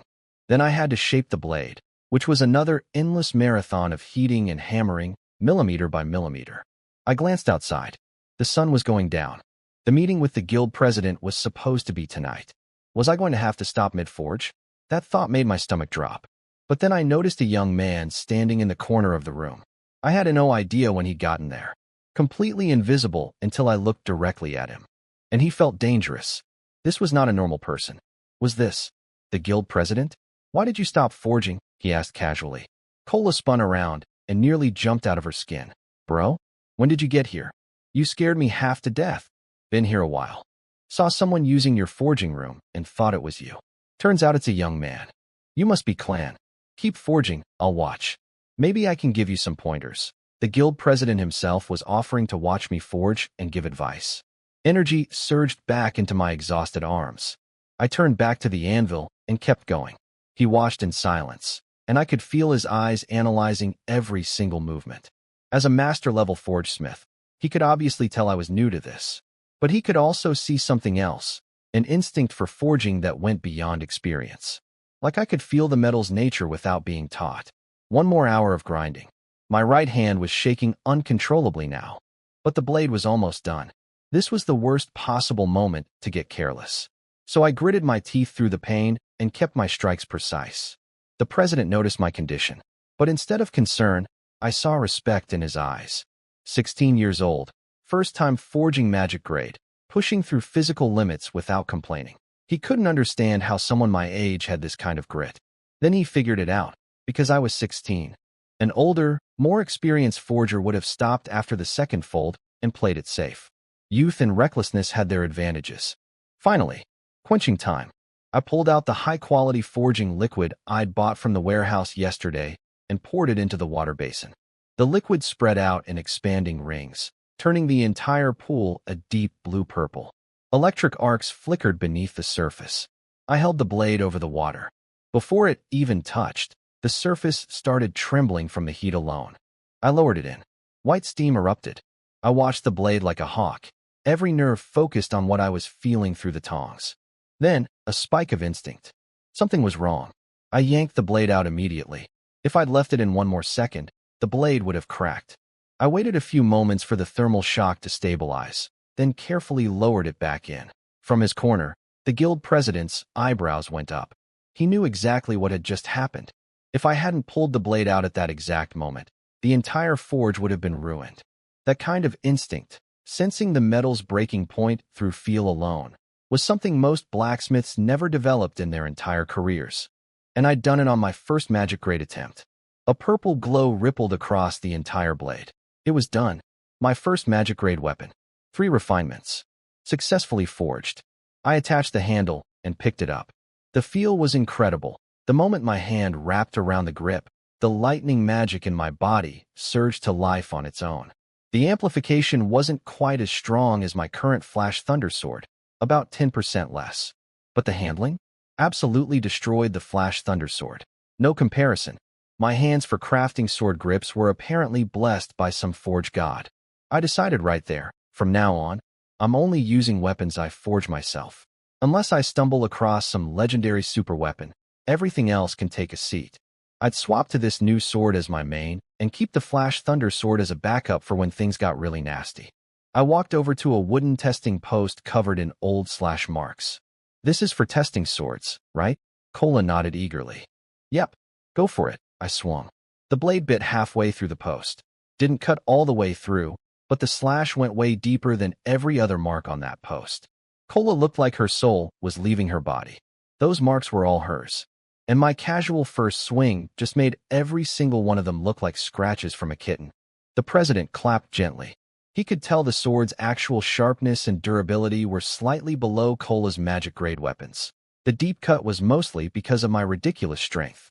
But he wasn't about to tell Cola that.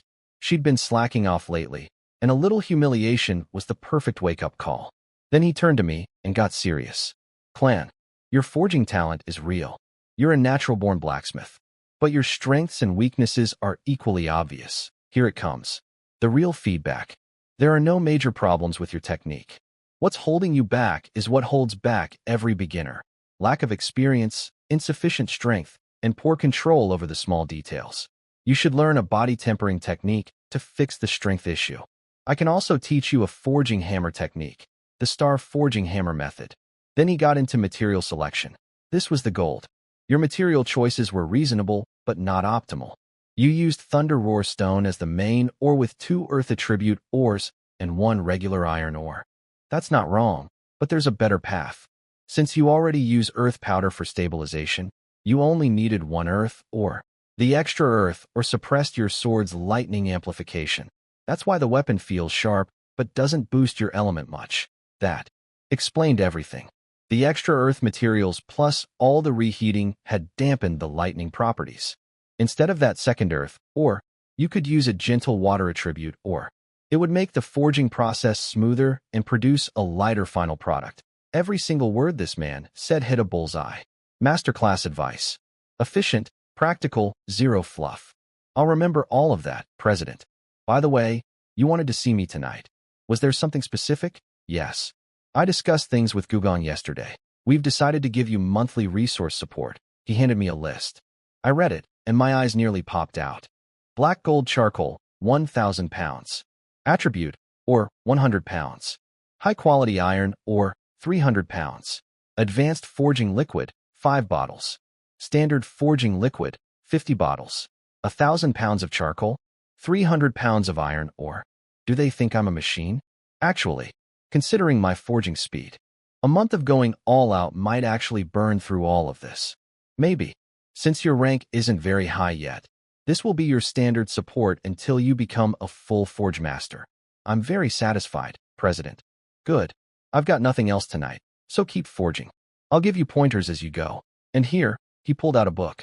This is the star forging hammer method, my family's ancestral hammer technique. Study it, and ask me or Kola if anything's unclear. He was giving me his family's ancestral technique? I opened my mouth to accept, but there's a condition. I paused. What condition, President? It's simple. This technique is our family's ancestral secret. Only family members can learn it. A man like you will obviously have more than one wife in the future. I'm not even asking to be your primary marriage partner. So how about a marriage alliance with our family? I blinked. Did not see that coming.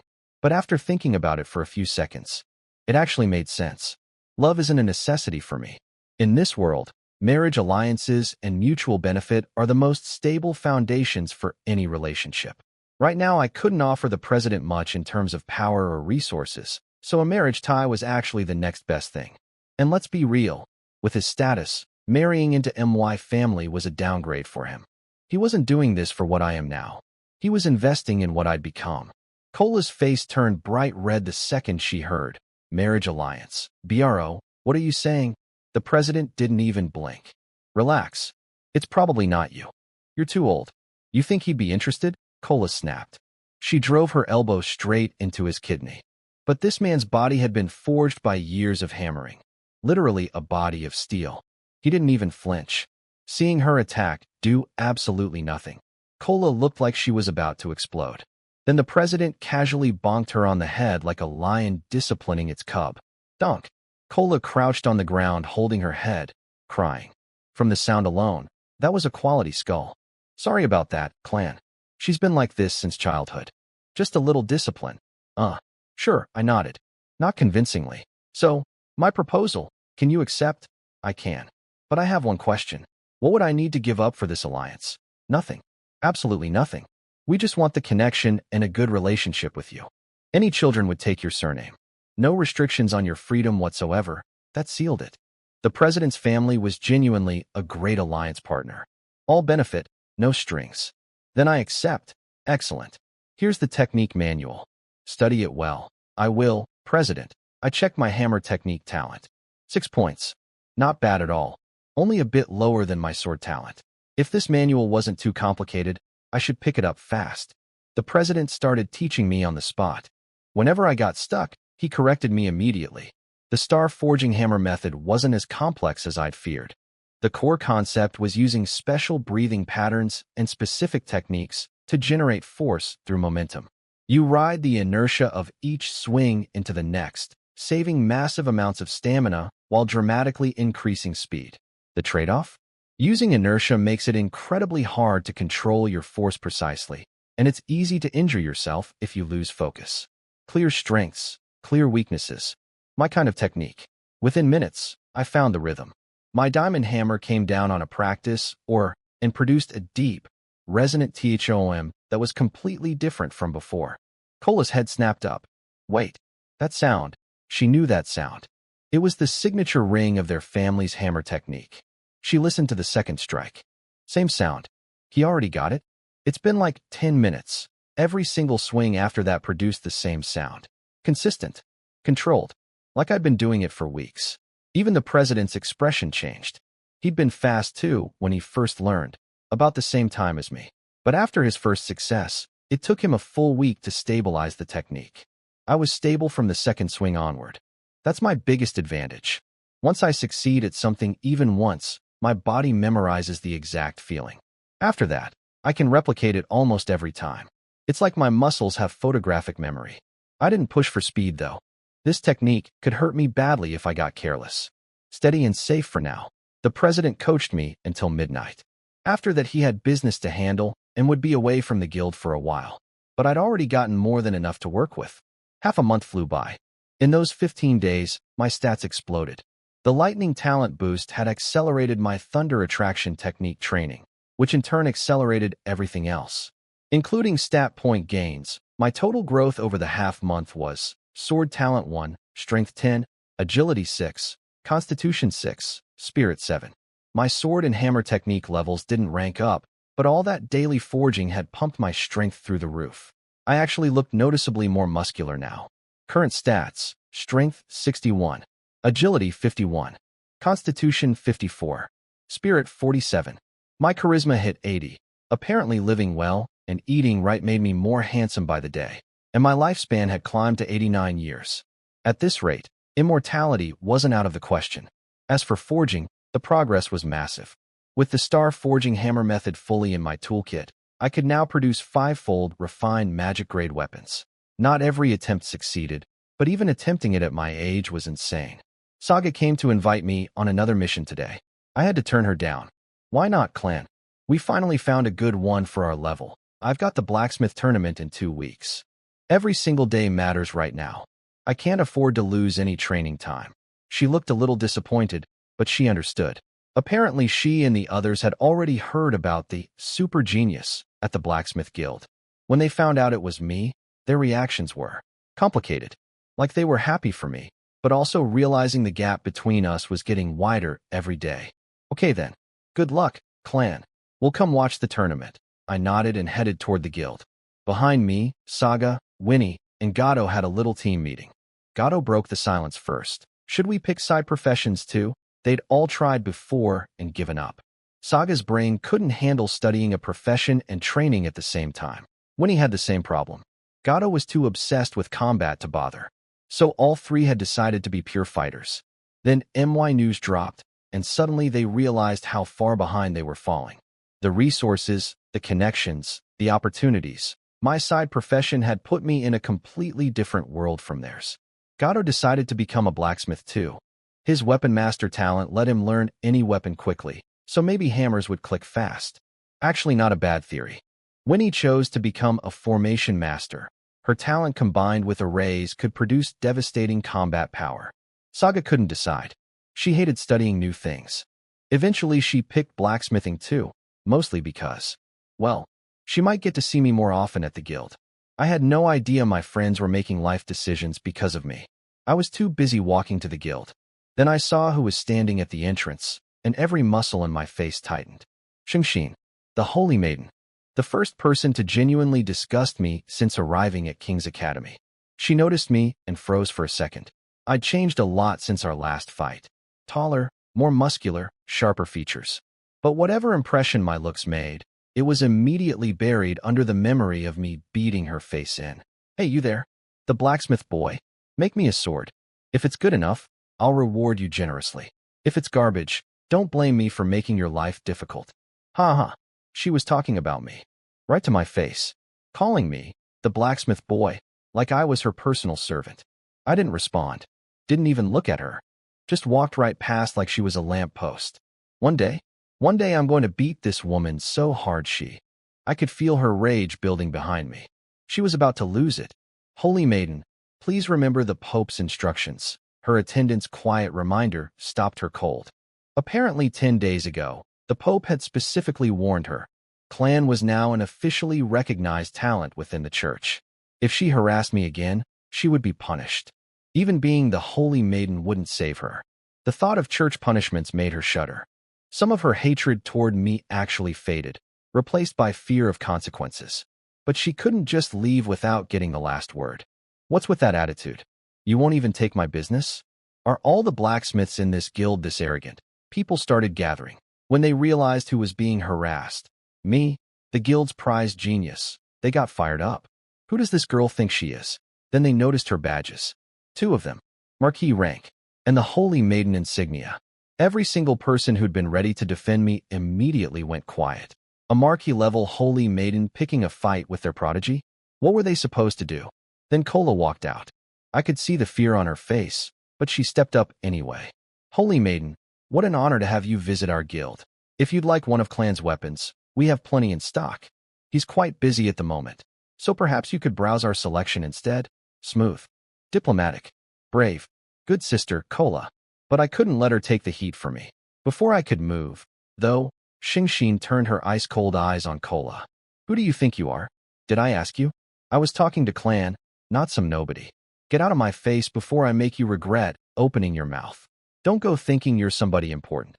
Kola's fists were clenched so tight her knuckles turned white. She wanted to slap Xingxin across the face so bad, but she held back. Even though her brother was the guild president, that meant nothing against the Holy Maiden. Xingxin had an S-rank talent. In a few years, she'd be unstoppable. If Kola made an enemy of her now, it wouldn't just be Kola who suffered. Her brother and their entire family would get dragged down too. So Kola swallowed her pride.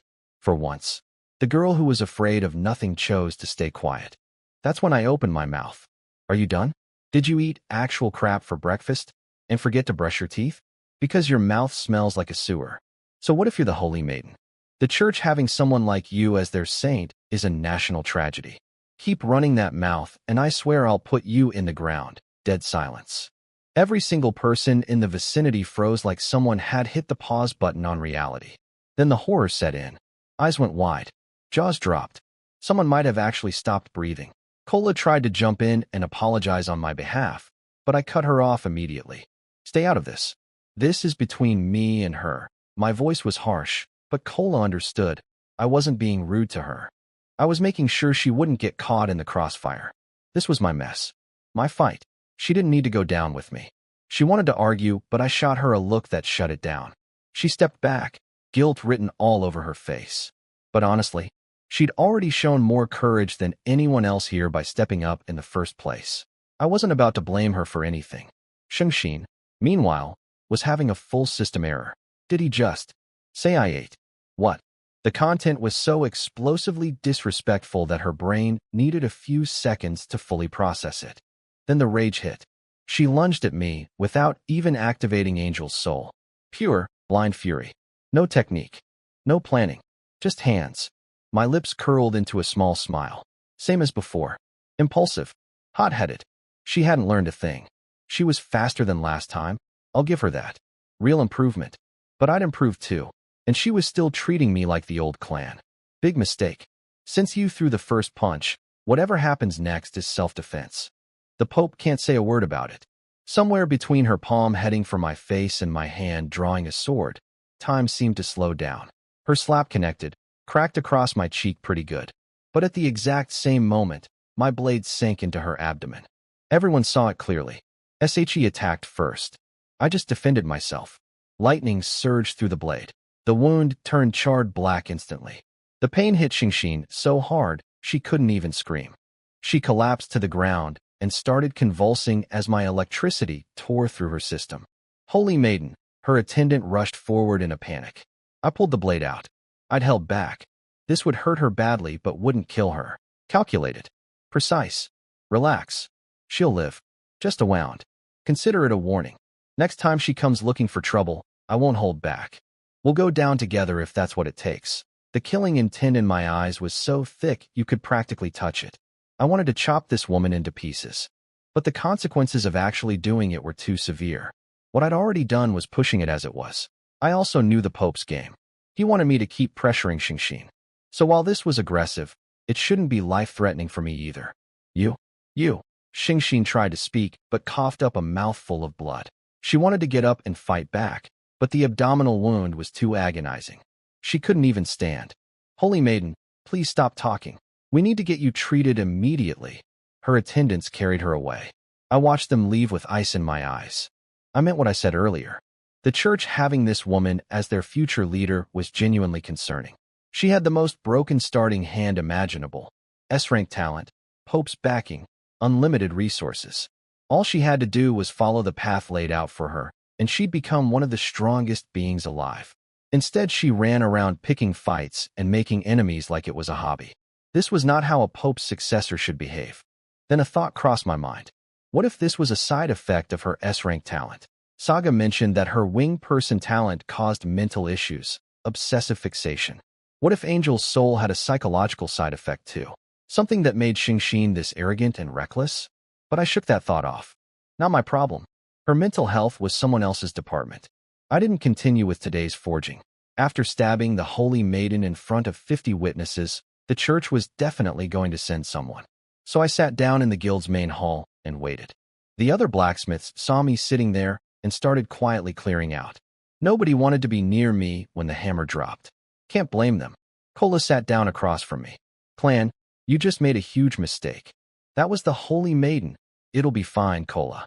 The Pope won't do anything serious to me. How can you be so sure about that? I didn't say he wouldn't punish me. I said he won't do anything serious. Kola looked like she was about to explode. Do you even understand what you just did? Right as I was about to give her a reassuring answer, church enforcers walked through the door. Who is Clan? Almost the exact same scene as last time.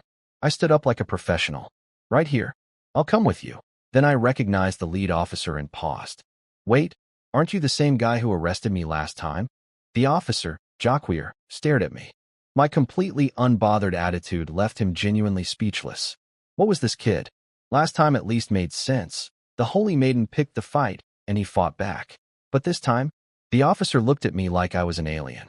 Here I was, not a scratch on me, while the Holy Maiden was being carried away with a hole in her stomach. This kid had a death wish. Tie him up. Relax, I said calmly. I didn't run last time. I won't run this time. I'll walk myself. And I just started walking toward the church. The officers stood there confused for a second, then scrambled to catch up. From a distance, it probably looked like I was the VIP and they were my security detail. The lead officer didn't dare rough me up, though. Last time I walked into the Pope's office in chains and walked out with rewards. This kid clearly had something going on behind the scenes. We arrived at the Pope's palace.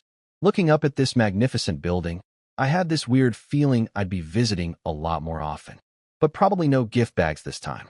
They marched me inside. Your Holiness, Clan is here.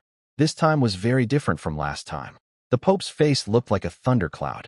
Even standing at the bottom of the steps, I could feel his fury pressing down on me like a physical weight.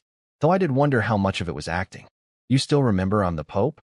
Do you have any respect for the church? Tell me what you did to the Holy Maiden. The Holy Maiden came to the Blacksmith Guild to harass me and get revenge for last time. She also threatened someone close to me. I acted in the heat of the moment to protect them. The Pope almost laughed from sheer disbelief. Oh, so you're the victim here. That's not inaccurate. If I hadn't acted first, it'd be me and my people lying on the ground right now. Hurting the Holy Maiden was my only option. My words were polite. My tone was polite. But the content was basically saying, this is entirely her fault, and we both know it. I could feel the Pope getting more annoyed by the second. This brat had figured out the game. He knew the Pope was using him to motivate Xingxin. That's why he had the guts to pull something this extreme. So you think you did nothing wrong? No, Your Holiness. I know I made a serious mistake, but I had no choice. If I backed down this time, it would be endless humiliation from here on out. You know how the Holy Maiden's personality works. The Pope's anger cooled slightly. Now he was certain I'd figured out his scheme. Smart kid. If only Xingxin had half this brain, he wouldn't need to play these games at all. But a Pope could never admit to such a thing. Clan, I had such high hopes for you. But after what you've done, if I don't punish you, how will anyone take me seriously? I understood immediately. He needed to save face. The church's authority couldn't be challenged publicly. What he wanted was simple. I publicly apologize. He gives me a token punishment, and everyone sees the Pope being fair and just. But I had a better idea. Your Holiness, I have a proposal. Oh? Let's hear it. In 2 weeks, I'm competing in the blacksmith tournament. I'll win the Youth Division Championship. The Pope raised an eyebrow, starting to see where I was going. After that, I'll enter the Freshman Combat Tournament in 2 months. I'll win that too. If I demonstrate enough talent to the outside world, people will start seeing me as someone on par with the Holy Maiden. Once we're viewed as equals, today's incident becomes nothing more than a rivalry between 2 geniuses. The Pope stared at me. Then something flickered across his face. Amusement? Disbelief? This kid had confidence coming out of his ERS. 2 championships? Just like that? He clearly thought I was getting too cocky. Time for a reality check. The Pope's aura exploded. The entire palace shook. A wave of pressure crashed down on me so hard that the guards outside the building dropped to their knees instinctively. I stayed standing. My body was trembling. My bones were creaking. But my legs held. My spine stayed straight. The Pope was surprised. At my level, I should have been forced to my knees instantly. But here I was, still upright. He pushed harder, curious about where my limit was. My skeleton felt like it was going to shatter. Every joint screamed. The pressure was like being crushed by an invisible mountain. I roared. Lightning erupted across my entire body. Lightning body activated at full power, flooding my muscles with energy, pushing my physical stats to their absolute peak. The Pope pushed harder. My magic started draining at insane speed, but my control over the thunder attraction technique was skyrocketing under the pressure. A breakthrough I'd achieved recently was now stabilizing at record speed. My body was being forged by this aura, the same way I forged metal. But the pressure was still growing faster than I could adapt. Blood started seeping from my pores, tiny red droplets covering my skin. My body felt like a balloon about to pop.